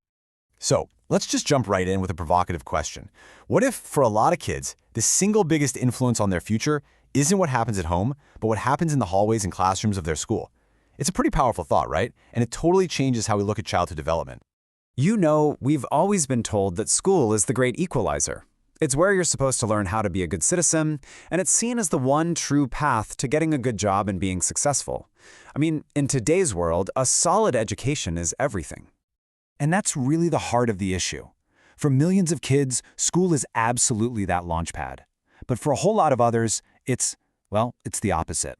It's where things start to go wrong. It becomes a place of frustration and failure that can actually push them away from a good life and maybe toward a life of crime. So, how's the U.S. school system really doing on a global scale? Well, the data paints a bit of a worrying picture.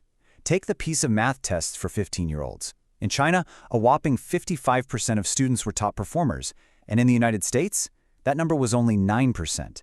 That put the U.S. way down at 27th out of 62 countries. Now, this isn't just about bragging rights. It points to a system where a lot of students feel like they're being left behind, creating this breeding ground for frustration and behavioral problems. And that feeling of being left behind, it feeds directly into what a lot of experts call the school-to-delinquency pipeline. In fact, study after study has shown that doing poorly in school is a huge predictor of whether a kid will get into trouble, even more so than their family's income, their race, or even who their friends are. So this brings up that classic chicken or egg question, right? Do kids who are already getting into trouble just naturally fail in school? Or does the experience of failing at school actually push them into delinquency? You've got a few theories. Maybe failure leads to low self-esteem, which leads to crime. Or maybe another factor altogether, like poverty, causes both. Honestly, it's probably a messy combination of all of these things. Okay, so what is it about the school system itself that might be setting kids up to fail? Well, one really big factor is a practice called tracking. You've probably seen this. It's when schools split students up into different groups based on their perceived ability. You know, the advanced kids, the average kids, and the remedial kids. And here's the real danger with tracking. It can become a self-fulfilling prophecy. Think about it. When you put a kid in a lower track, you're basically telling them, this is what we think you're capable of. And over time, that kid starts to believe it. Their own expectations drop, their behavior changes to match, and they get locked in this cycle of just not achieving. Now let's talk about another huge piece of this puzzle, discipline. And this number, well, it's pretty shocking.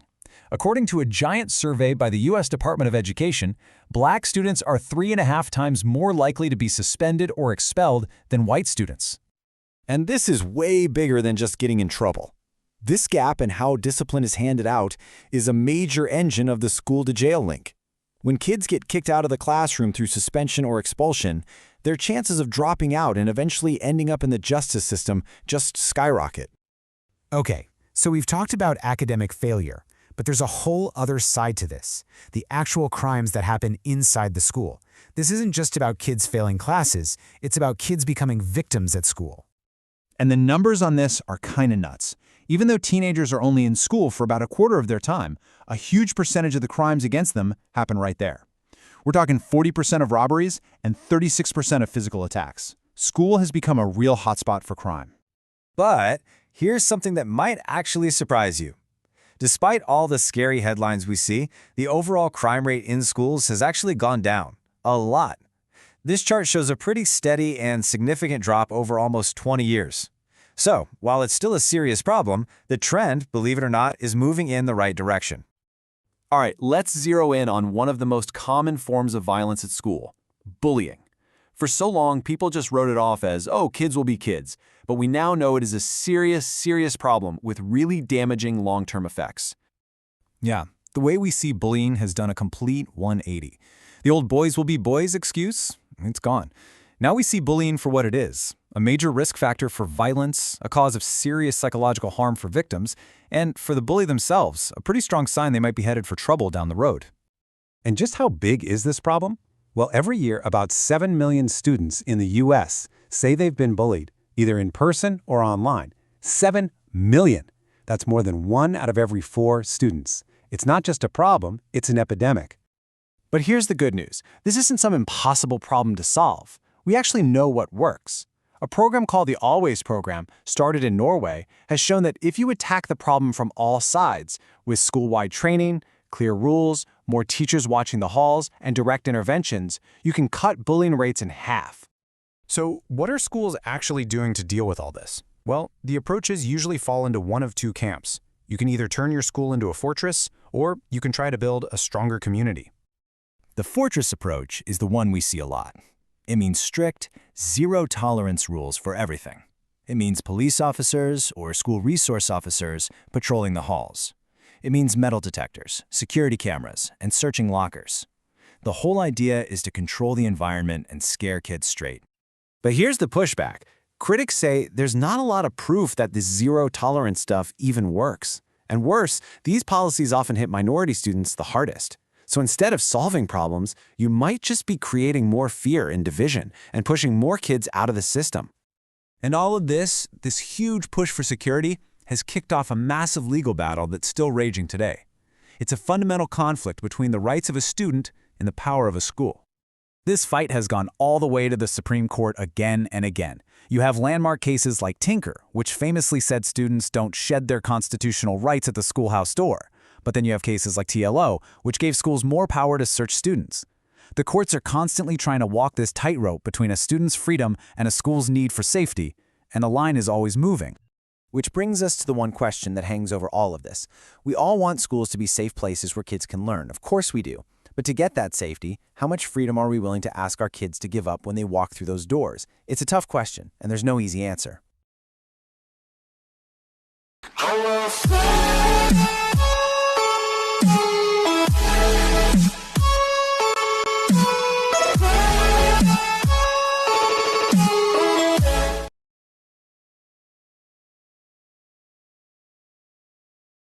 Let's talk about teenage substance abuse.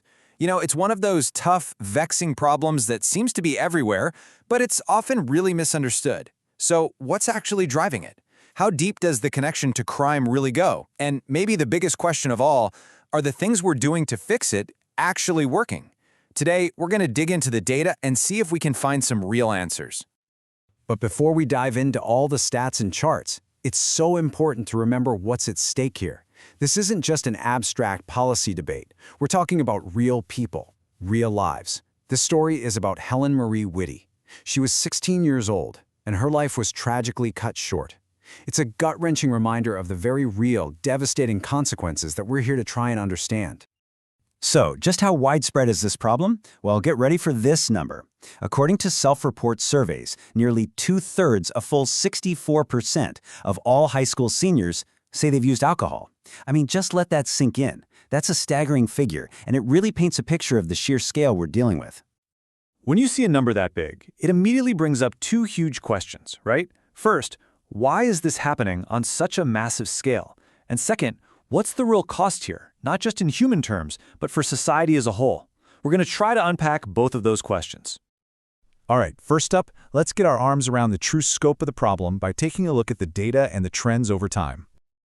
Now, the story here isn't a simple straight line. You might be surprised to hear that illicit drug use among 12th graders actually peaked way back in the late 1970s. It dropped for a while, then ticked back up in the mid-90s. So the good news is today's levels are lower than those peaks.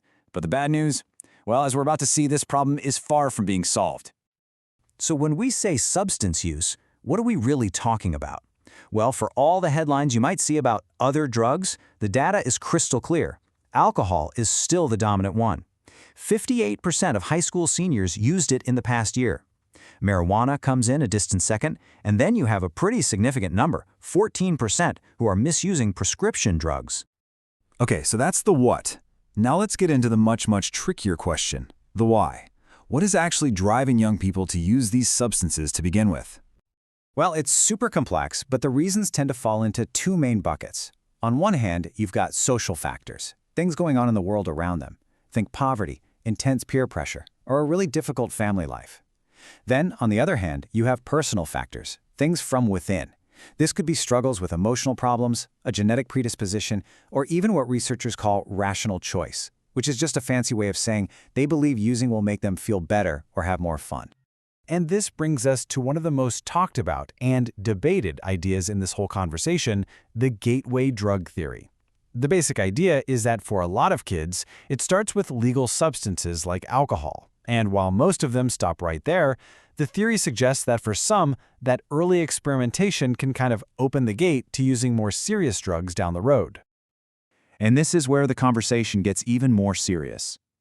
We have to talk about the direct and, frankly, dangerous link between substance abuse and crime. The connection here is pretty stark. Just look at these numbers. A teen who uses marijuana is nearly twice as likely to be suspended from school. They're over 4 times more likely to commit a major theft, and 3 times more likely to carry a handgun. The link is right there in the data. It's undeniable. And here is a crucial point to understand. It's a relatively small group of adolescents who are struggling with substance abuse that's responsible for a huge, disproportionate share of all serious crime. Some research suggests this small core group accounts for up to 60% of all reported major offenses. That's massive. Okay, so we've established there's this huge problem, and we know it's deeply connected to crime. So what are we actually doing about it? Let's break down the main strategies that have been used for drug control. For a long time, the so-called war on drugs has been fought on 3 main fronts. First, you've got law enforcement, trying to cut off the supply. Second, you have education, with school programs aimed at preventing kids from starting in the first place. And third, you have treatment, which is designed to step in and help those who are already struggling. But that's not the only philosophy out there. Another approach that's gained a lot of traction is something called harm reduction, and it's a really different way of thinking. Instead of focusing only on stopping all drug use, this approach tries to minimize the most dangerous consequences. We're talking about things like needle exchange programs to stop the spread of disease, or special drug courts that push for treatment instead of just jail time. And all of this brings us to our final section, and really the biggest question of all. Where do we possibly go from here? Because it really feels like we are at a major crossroads when it comes to drug policy. The whole debate about the future really starts with one single number: $1 trillion. That's the estimated financial cost of the 40-year war on drugs. I mean, that's a number so huge it's almost impossible to wrap your head around, and it forces you to ask a very tough question. Has it been worth it? And that question brings us to the core debate happening right now. On one side, you have the prohibition argument. This side says we need to maintain strict laws and penalties to deter people from using because legalizing would just lead to more addiction and problems. But on the other side, you have the legalization argument. This side says we should decriminalize drug use and focus on treatment, arguing that it's prohibition itself that actually fuels violent black markets and crime. And that's where we'll leave it, with this one final provocative question. After decades of effort, after a truly staggering amount of money has been spent, and with the problem, well, still very much with us, is it time to fundamentally rethink our approach?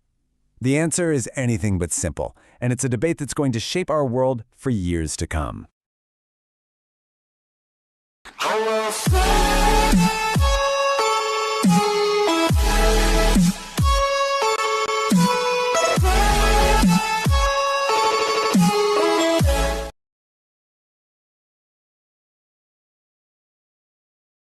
You know, when we talk about juvenile delinquency, it's so easy to picture it as, well, someone else's problem, right?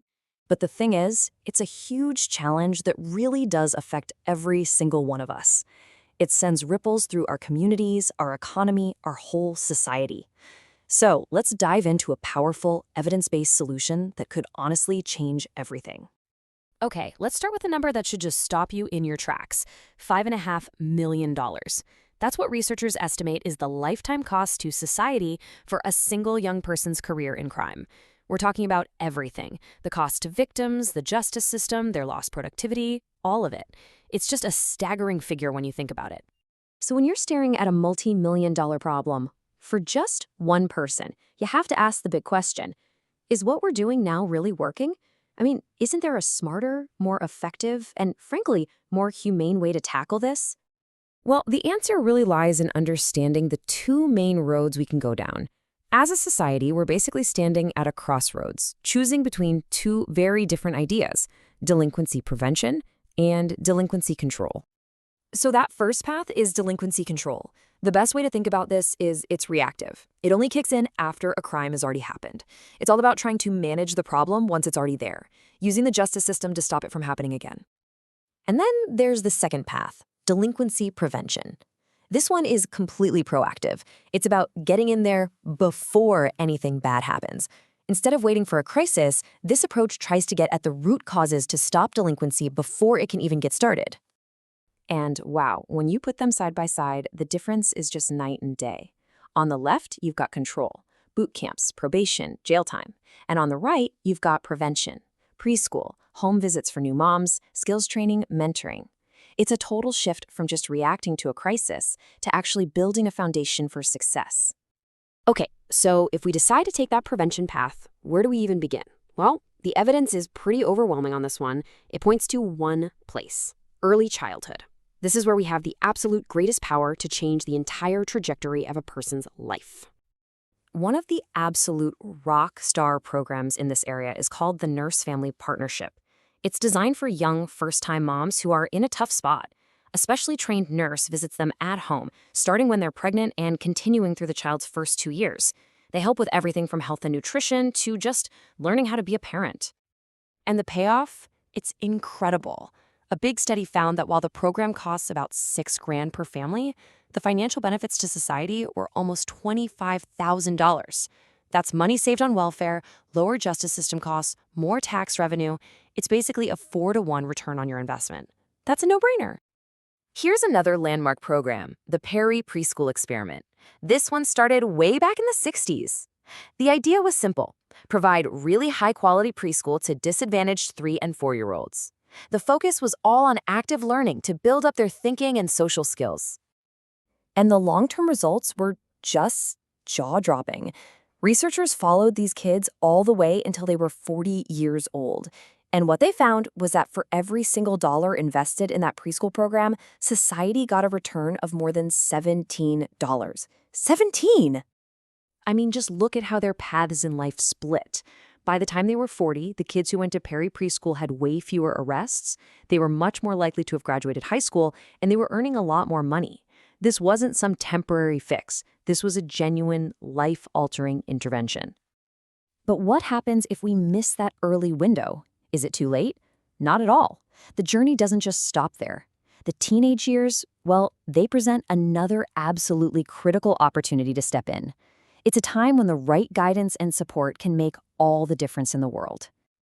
This powerful quote comes from the author Wes Moore. He wrote a book about another guy, also named Wes Moore, who grew up literally blocks away from him. The author became a Rhodes Scholar. The other Wes Moore is serving a life sentence for murder. So what was the difference? What separated their paths? For the author, it really came down to mentorship and having opportunities. So what does that kind of life-changing mentoring actually look like? Well, it's way more than just hanging out. It's about giving real support, being a positive role model, focusing on what a young person is good at, and maybe most important of all, treating them with respect as an equal. That's how you build the trust that can literally change a life. Okay, so we've seen these incredible stories and amazing results, but how do we separate wishful thinking from, hard evidence? We do that by looking at the programs that can stand up to some serious scientific testing. And that's where something called Blueprints for Healthy Youth Development comes in. Think of it as the gold standard. Its entire mission is to sort through the thousands of programs out there and identify the ones that are proven to work, based on solid scientific proof. And their standards are incredibly high. A program can't just feel like it's doing good. It has to prove it with actual statistics. It needs a tough evaluation, like a randomized experiment. The effects have to last for at least a year, and it has to work in more than one place. Only the absolute best of the best make the cut. Now, here's something really fascinating. You might think the public is all about a tough-on-crime approach, right? But check out this research. A study asked people how much more they'd be willing to pay in taxes for different strategies. They'd pay about $81 for longer sentences, but a whopping $125 for those nurse home visitation programs. People are actually willing to invest more in prevention than in punishment. So even with all this overwhelming evidence, we've still got challenges. We have these proven models. We know they work, but scaling them up so they're available everywhere and getting consistent funding for them, that is a constant struggle. We know what to do, but actually doing it is the next big hurdle. So we'll leave you with this thought. When you really look at all the evidence, the millions of dollars saved, the lives that are changed for the better, the crimes that never even happen, the whole conversation just shifts. The real question isn't whether we can afford prevention, it's whether we can possibly afford not to.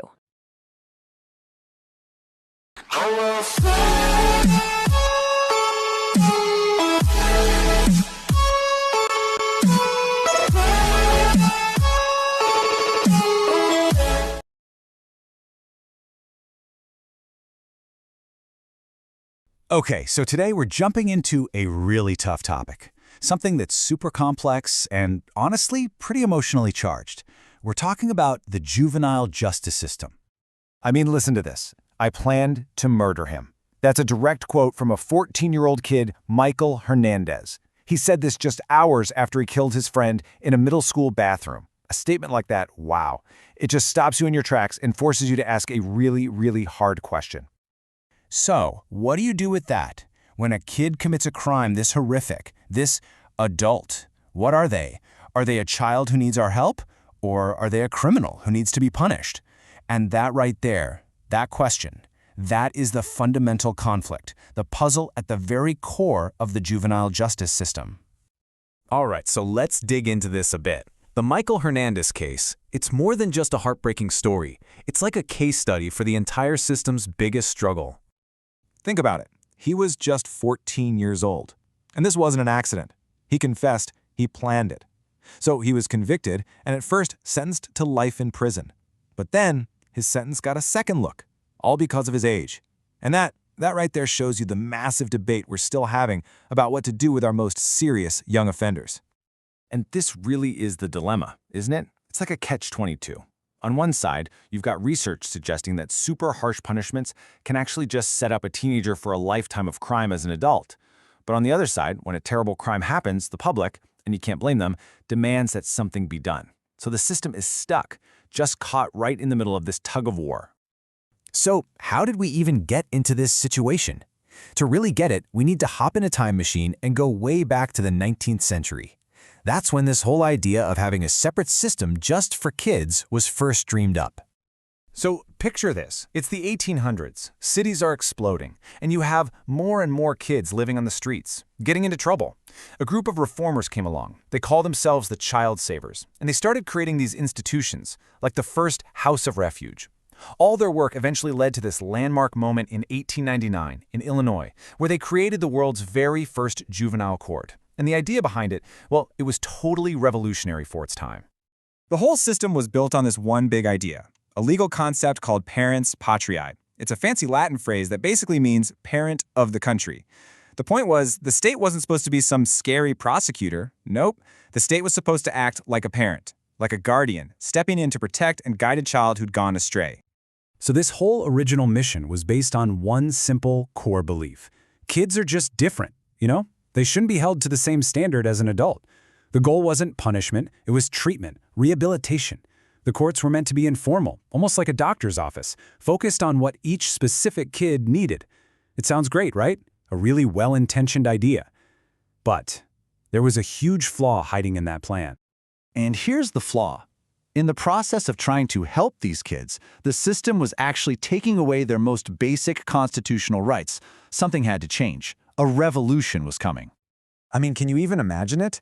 You're on trial, but you don't have a lawyer. You can't question the people accusing you. You don't even have the right to remain silent. It sounds crazy, but because the whole point was to be a parent and not a formal court, all those protections we'd take for granted, they were just gone. A judge could find you delinquent based on way less proof than what's needed in an adult court. It was a huge problem. Yeah, that just wasn't sustainable. It was bound to blow up. And it did. In the 1960s, the U.S. Supreme Court finally stepped in. They started handing down these major, landmark rulings that completely changed the game for juvenile justice. The big one, the real game changer, was a case in 1967 called In Re Galt. This is the one that said, hold on a second, kids deserve rights too. It gave them the right to a lawyer, the right to remain silent, all that crucial stuff. It basically turned the juvenile court from just a social service agency into a real court of law. And by the way, this is the legal foundation that lets a case like Michael Hernandez's get reviewed years later. It all comes back to this. Okay, so that brings us to today. The system we have now is kind of like a hybrid. It's running on two different engines at once. You've got that old ideal of rehabilitation mixed with the absolute modern requirement for constitutional rights. So, what does that look like in practice? Well, a case usually goes through about 5 main steps. It starts with the police. An officer on the scene has to decide what to do. Then it goes to intake, where someone at the court decides if it's serious enough for a formal hearing. If it is, you get to adjudication. That's basically the trial. And if the kid is found delinquent, a judge decides on the disposition, which is the juvenile word for sentence. And even now, the official goal is still treatment. And here's something really interesting. The system still uses its own special language, and it's all about avoiding that lifelong label of criminal. So a kid doesn't commit a crime, they commit a delinquent act. They don't get an indictment, they get a petition. And they don't get a sentence, they get a disposition. All these different words, they're a direct throwback to that original idea of helping, not just punishing. So, where do we go from here? This whole system is always changing, always evolving. Right now, the big focus seems to be on trying to find a smarter way to balance those two competing goals we've been talking about. The buzzword you hear a lot today is comprehensive strategy. It's basically an attempt to be, both tough and smart. It's about getting ahead of the problem with prevention, stepping in early with kids who are at risk, and using something called graduated sanctions, which just means the punishment should fit the crime. And this strategy has led to some really cool innovations. You've got prevention programs like Head Start, which try to deal with the root causes of crime before it even starts. Graduated sanctions make sure that, say, a kid who shoplifts doesn't end up in a max security facility. And then there are these alternative courts, like drug courts or teen courts, that are designed to give specialized help, not just a generic one-size-fits-all solution. And the impact these programs can have, it can be absolutely life-changing. Just listen to this from a woman named Crystal Carreras. She was one of the very first graduates from a juvenile drug court. By the time she was 14, she was homeless and addicted to meth. For her, that special court wasn't just punishment. She said it was a lifeline. It saved her. So, At the end of the day, we're right back where we started, with this huge, lingering question. You have this system that was born from a beautiful ideal, saving children. But over time, it's been forced to change, to also satisfy the need for constitutional rights and for public safety. So can it really be both? Can it be a parent and a prosecutor all at the same time? That right there is the juvenile justice dilemma.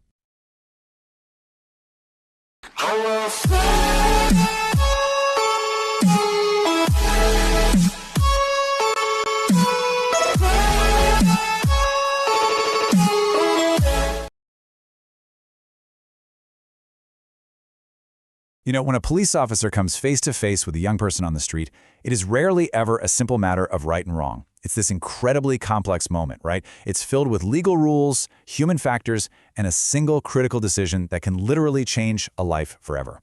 So today, we're diving right into that intersection, the place where law, discretion, and the really challenging world of juvenile policing all collide. And that question, man, it cuts right to the heart of how high the stakes can get. Back in 2006, a 7-year-old girl named Tijani Glee was shot in the face just for riding her bike. Police figured it was a stray bullet from a gang shooting, and they even arrested a couple of suspects. But then, the whole investigation just hit a brick wall. The only eyewitness suddenly changed his story, and a total wall of silence just went up. A wall built on pure fear. That quote, from a neighbor who wouldn't give their name, shows you the kind of pressure that can surround these cases. And that, right there, is the heart of it all. See, policing kids isn't just about what the law books say. It's about those split-second decisions an officer has to make on the street. It's about that one judgment call that can set the course for a young person's entire future. To really get it, you have to understand both sides of that coin, the law and the human judgment. Okay, so before we can really dig into that judgment call, we've got to understand the rule book they're playing by. Let's take a look at the legal framework police have to operate in when they're dealing with minors. First off, just pay attention to the words. For adults, we say arrest, but for kids, the legal term is taking into custody. Now that might sound like a small thing, but it's not. It's all based on this legal idea called in loco parentis, which basically means in place of the parent. The whole idea is that the state is supposed to be stepping in to protect the child, not just to punish them. So what's the bar for an officer to actually take a kid into custody? Well, it's the exact same standard as for an adult, probable cause. And that's a really important legal line to draw. It's got to be more than just a gut feeling or a hunch, but it doesn't have to be 100% certainty. It's that reasonable belief that, yeah, a crime happened here, and this person is the one who did it. All right, so the kid's in custody. The officer wants to start asking questions. Now what? What are the rules of the road here? What rights does that young person have to protect them during an interrogation? And that leads us straight to probably the most famous legal script in the world, the Miranda warning. Thanks to a huge Supreme Court case called In Re Galt, all these rights you hear on TV, they fully apply to kids too. The right to stay quiet, the warning that anything they say can be used against them, and of course, the big one, the right to a lawyer. But, and this is a huge but, can a kid, say a 10-year-old, truly get what it means to waive those rights? To figure that out, the courts don't just take a simple yes or no. They have to look at what's called the totality of the circumstances. That means they look at everything, the kid's age, their education, if they even understand the charges, and even how the police conducted the interrogation. It's a judgment call for the court, not just a simple checkbox.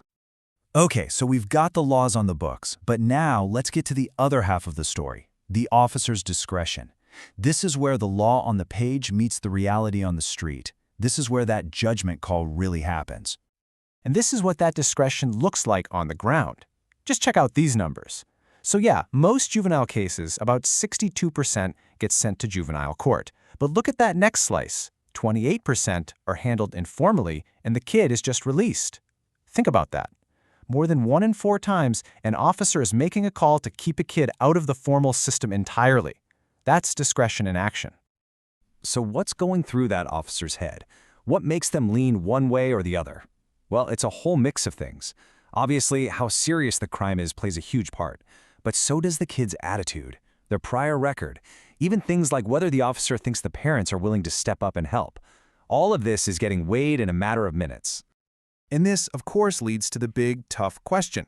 When you give individual officers so much power to make these judgment calls, does it open the door for bias, whether it's conscious or not, to sneak into the system? I want you to just look at this number for a second. 71%. In the world of juvenile justice, what on earth could that represent? Just let that sink in for a moment. Okay, here's what that is. In 2014, 71% of all young people arrested for robbery were African American. That points to a massive and, frankly, troubling disproportionality within the justice system. And look, it wasn't just robbery. This data from the same year shows that for a lot of very serious crimes, the arrest rates for African American youth are way out of proportion to their percentage of the population. Now, statistics like these are at the center of a really fierce debate. Some researchers see this and say it's clear evidence of systemic bias in policing. Others argue it reflects really complex issues like socioeconomic factors and different offending rates. Either way, understanding this data is the first step. You know, that judgment call isn't just about one cop on one street corner. It's bigger than that. It's shaped by the entire department's strategy. So let's zoom out a bit, away from the individual officer, and look at how police departments as a whole are trying to handle juvenile crime. I mean, policing has changed so much over the years. We're talking about a journey from these informal watch systems way back in the 13th century to the first real organized police forces, then to specialized units like delinquency control squads, and finally to the modern idea of community policing, which is all about partnering with citizens to prevent crime in the first place. One of the biggest shifts in modern policing is this idea of problem-oriented policing. Basically, instead of just racing from one 911 call to the next, it's about being proactive. It's about taking a step back and asking, hey, why do all these burglaries keep happening in this one neighborhood? It's about finding the root cause, instead of just treating the symptom. And the playbook they use for this is a simple four-step model called SARA. First, you scan the community to find those recurring problems. Then, you analyze them to figure out what's really causing them. Only then do you craft a specific response. And, this is the key part, you have to assess if your response actually worked. It creates this constant feedback loop so you can keep getting better. So a really powerful version of this is a strategy known as pulling levers policing. And the name says it all. The idea isn't to flood a whole neighborhood with cops. Instead, it's super focused. You concentrate on the small group of repeat violent offenders who are causing most of the problems, and you use every tool you have, every lever at your disposal to send a crystal clear message that the violence has to stop. And if you want to see if this stuff actually works, just look at Boston's Operation Ceasefire. By zeroing in on key gang members and pulling every lever they had, the city saw a jaw-dropping 63% drop in monthly youth homicides. It's a really powerful example of what this kind of focused, strategic policing can do. Okay, so with all that in mind, where do we go from here? What's the future look like on the force when it comes to balancing the need for justice with the best interests of young people? Well, a lot of experts, including the President's Task Force on 21st Century Policing, have basically drawn a map. It's all about emphasizing what they call procedural justice, which just means making sure interactions are fair and respectful. It's about increasing transparency with things like body cameras and really doubling down on building trust through community partnerships. The big takeaway is that the focus is shifting from just what police do to how they do it. And that brings us full circle, right back to where we started. We've talked about the laws, the discretion, the data, the strategies, but at the end of the day, it all boils down to this one fundamental question. How do we, as a society, make sure that every single officer, in that tense moment on a street corner, makes a judgment call that perfectly balances the letter of the law with the best interests of a child? That right there, that is the ultimate challenge.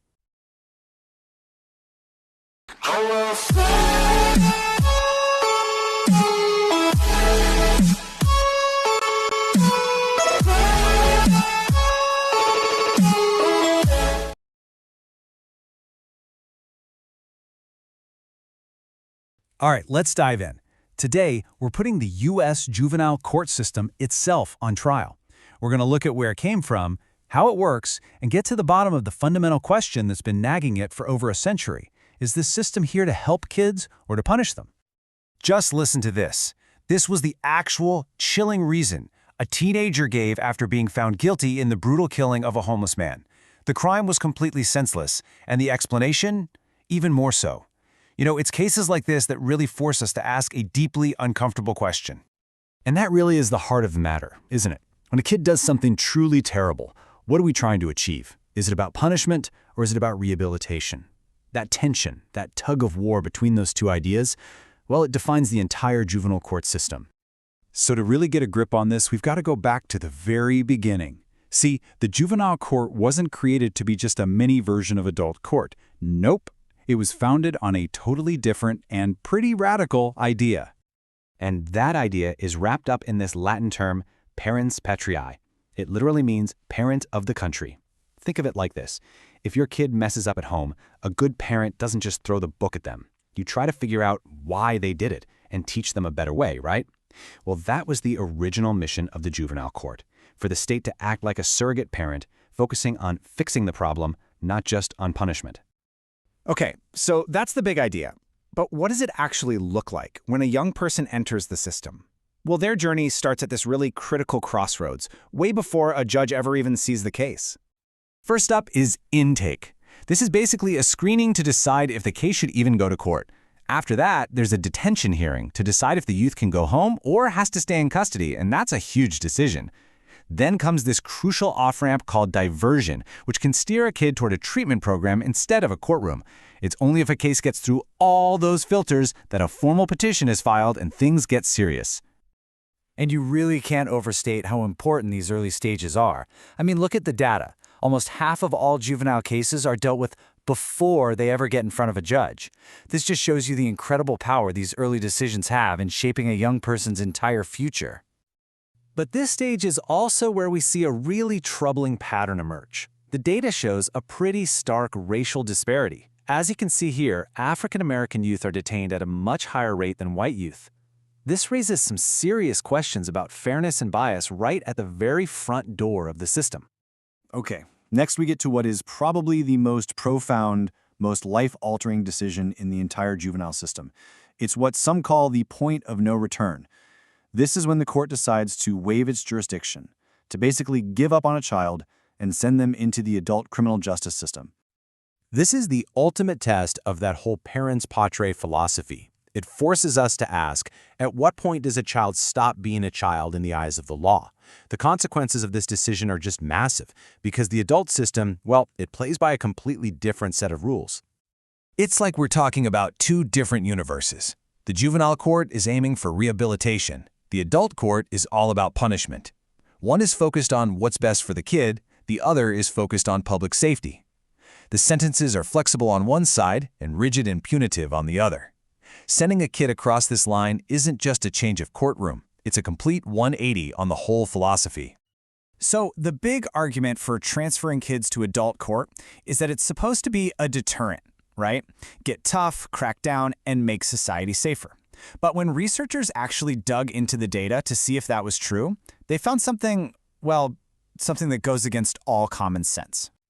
The results are just startling. This policy, this thing that was supposed to make us safer, seems to do the exact opposite. Study after study shows that kids transferred to the adult system are rearrested for more violent crimes at higher rates. I mean, look at Pennsylvania, an incredible 77% higher. It's a policy that seems to completely backfire. So what about the kids who stay in the juvenile system? For them, the next stop is the trial itself.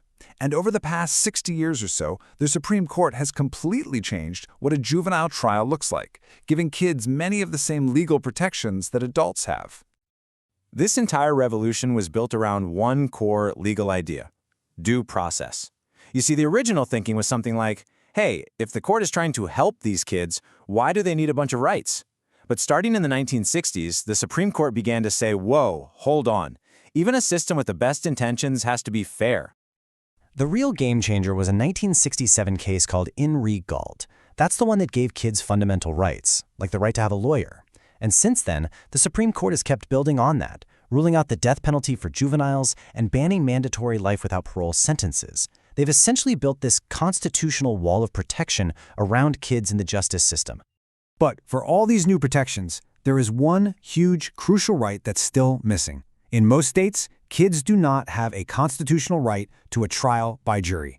Think about that. Unlike an adult, there's no group of your peers standing between you and the power of the state. In most cases, a child's fate is decided by just one person, the judge.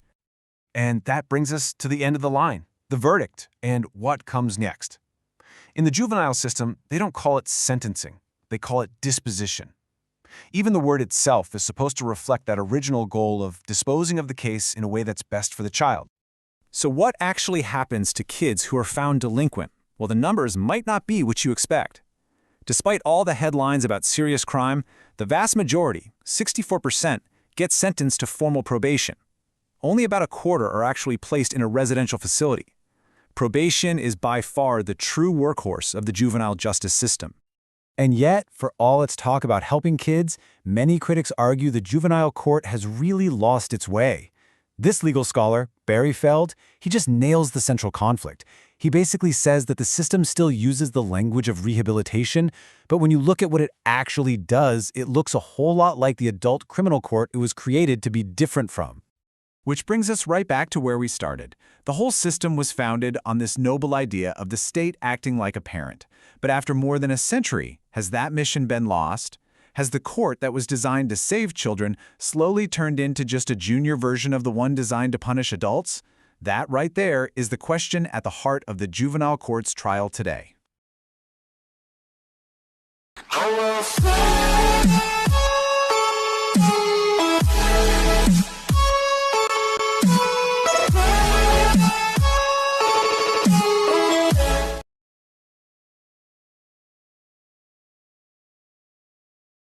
So, when a young person ends up in the justice system, they're standing at a massive fork in the road. And the path they're sent down can pretty much define the rest of their life. Today, we're going to break down those two paths, getting treatment in the community versus doing time behind bars. And we need to be clear from the jump, the stakes are unbelievably high. This is Joseph Maldonado. He was just 18 when he committed suicide inside a California youth facility. And what's so devastating is that the state's own inspector general later said his death was likely preventable. It's a tragic, sobering reminder that the choices made within the system are quite literally a matter of life and death. So this is the fundamental choice, right here. On one side, you have community treatment. The whole idea is care and rehabilitation while staying in your own community. On the other side, institutional treatment. We're talking confinement in a secure, government-run facility. Two totally different worlds. So let's really dig into what each path looks like, starting with the one that's way more common than you might think. All right, so let's start with path number 1, treatment in the community. This is by far the most common journey for young people in the system. And the cornerstone of this whole approach, it all comes down to one thing: probation. I mean, just look at this breakdown. A whopping 64%, nearly 2/3 of all kids who are adjudicated or found to have committed an offense, end up on probation. So it's not just another option on the table. For the vast majority, it is the outcome. So what is probation really? Well, you can think of it like a contract. It's an agreement. The court says, okay, we'll let you stay in the community, but in return, the young person has to follow a really strict set of rules. If they break that contract, well, then the original, much tougher sentence can come crashing down. And the person at the center of all this, the one managing that contract, is the juvenile probation officer.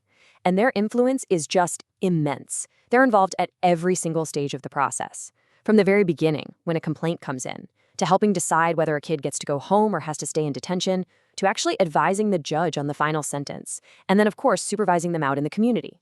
They are a constant, powerful presence in that young person's life.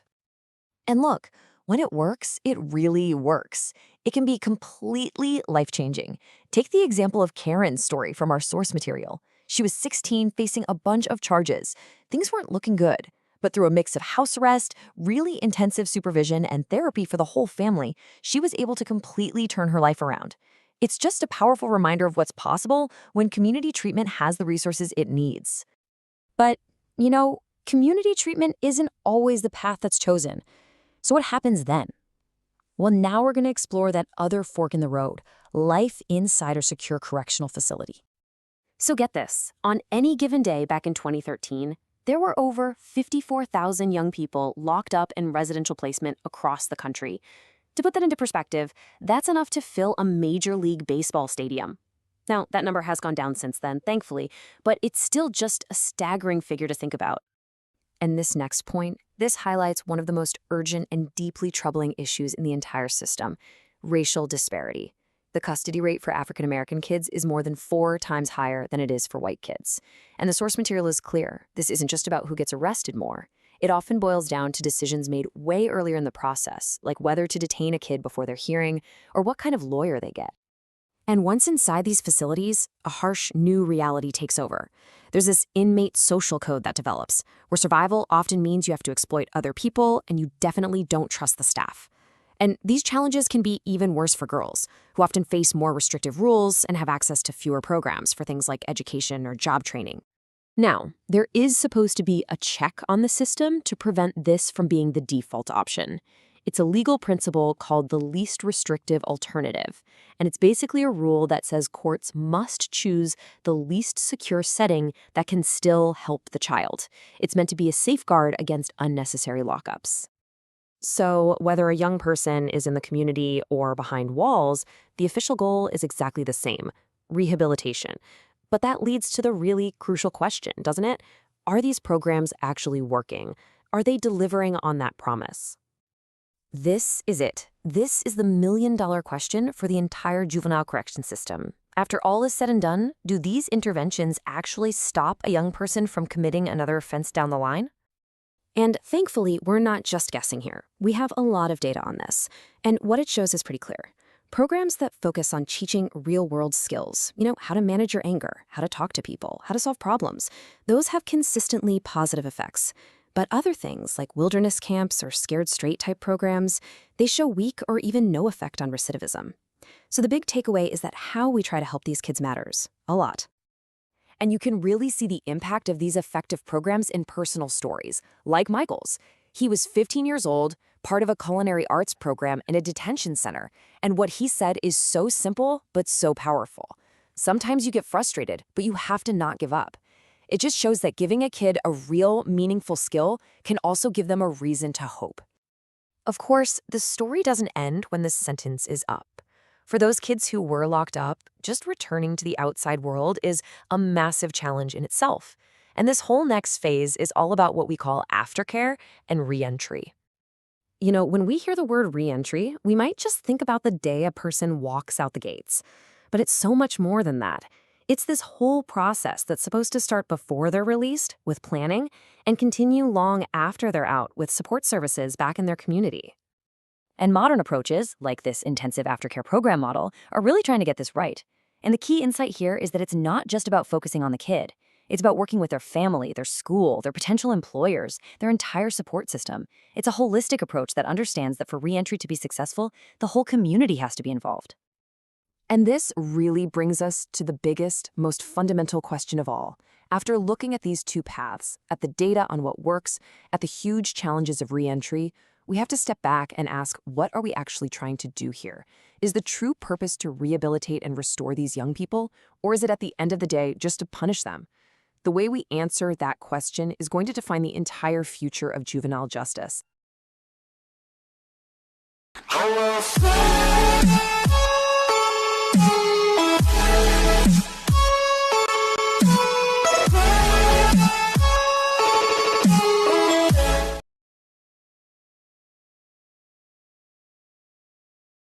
You've probably heard the term juvenile delinquency, but it's one of those things that looks completely different depending on where you are in the world.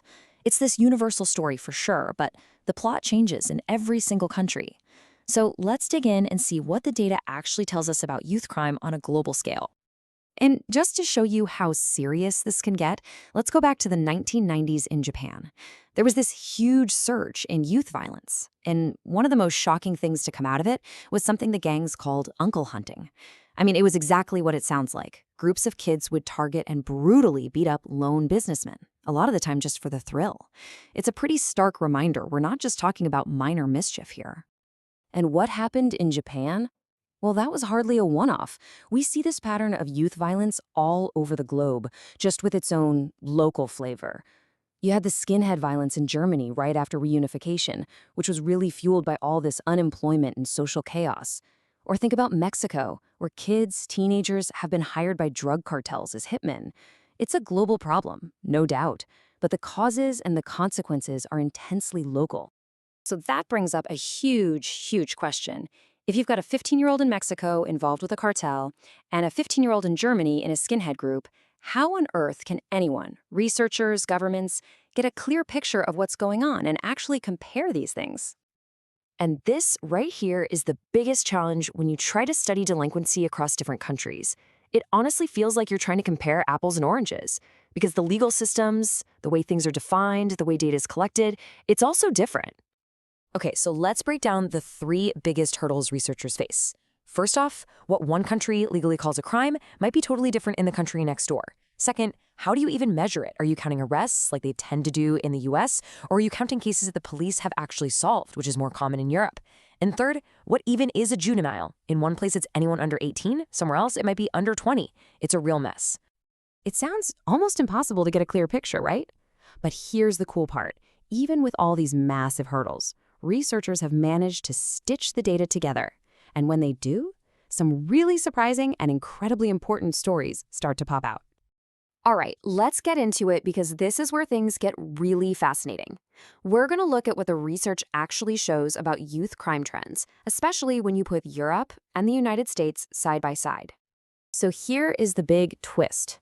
Starting around the mid-1990s, the US saw a massive, steep drop in juvenile violence.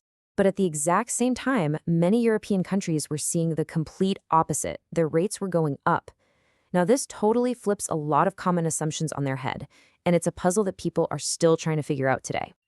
And get ready for this, because this data really challenges what you might think. This table shows the slice of homicides that involved a juvenile around 2010 to 2014. Look at Italy. It's shocking. Nearly a third of all homicides there had a juvenile involved, and this is in a country with a really low overall homicide rate. Meanwhile, the US at 6.7% is actually lower on this specific measurement than several major European countries. And you know, the trends aren't the same for every kind of behavior. When you look at substance use, the script totally flips. So students in the US report using illicit drugs more over their lifetime, but students in Europe, they are way more likely to have used alcohol and cigarettes. I mean, in some countries, alcohol use is up to 96%. It just goes to show you that delinquency isn't just one thing.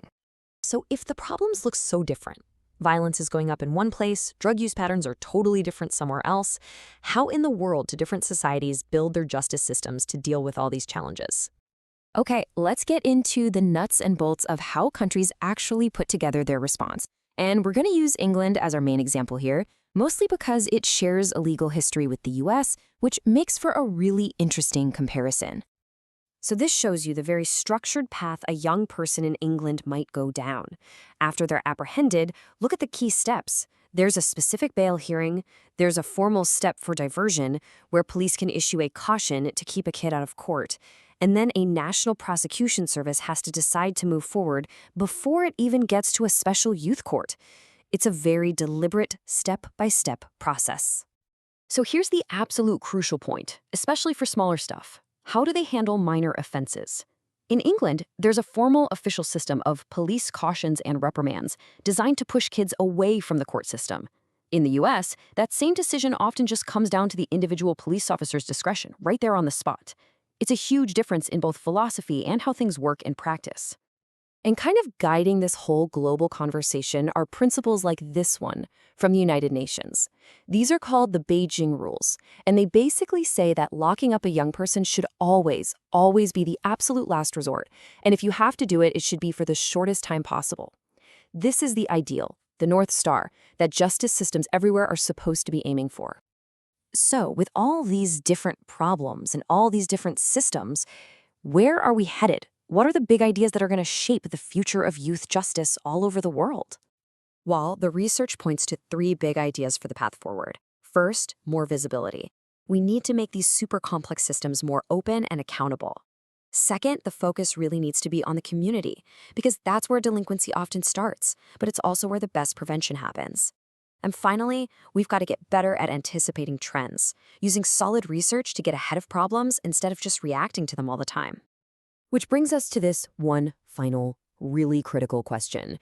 When you sit back and look at the whole picture, the shocking violence, the different systems, the global trends, it all comes down to a fundamental balancing act. Globally, are we getting it right? Are we striking that delicate balance between punishment on one hand and prevention on the other? The data shows we've still got a long, long way to go.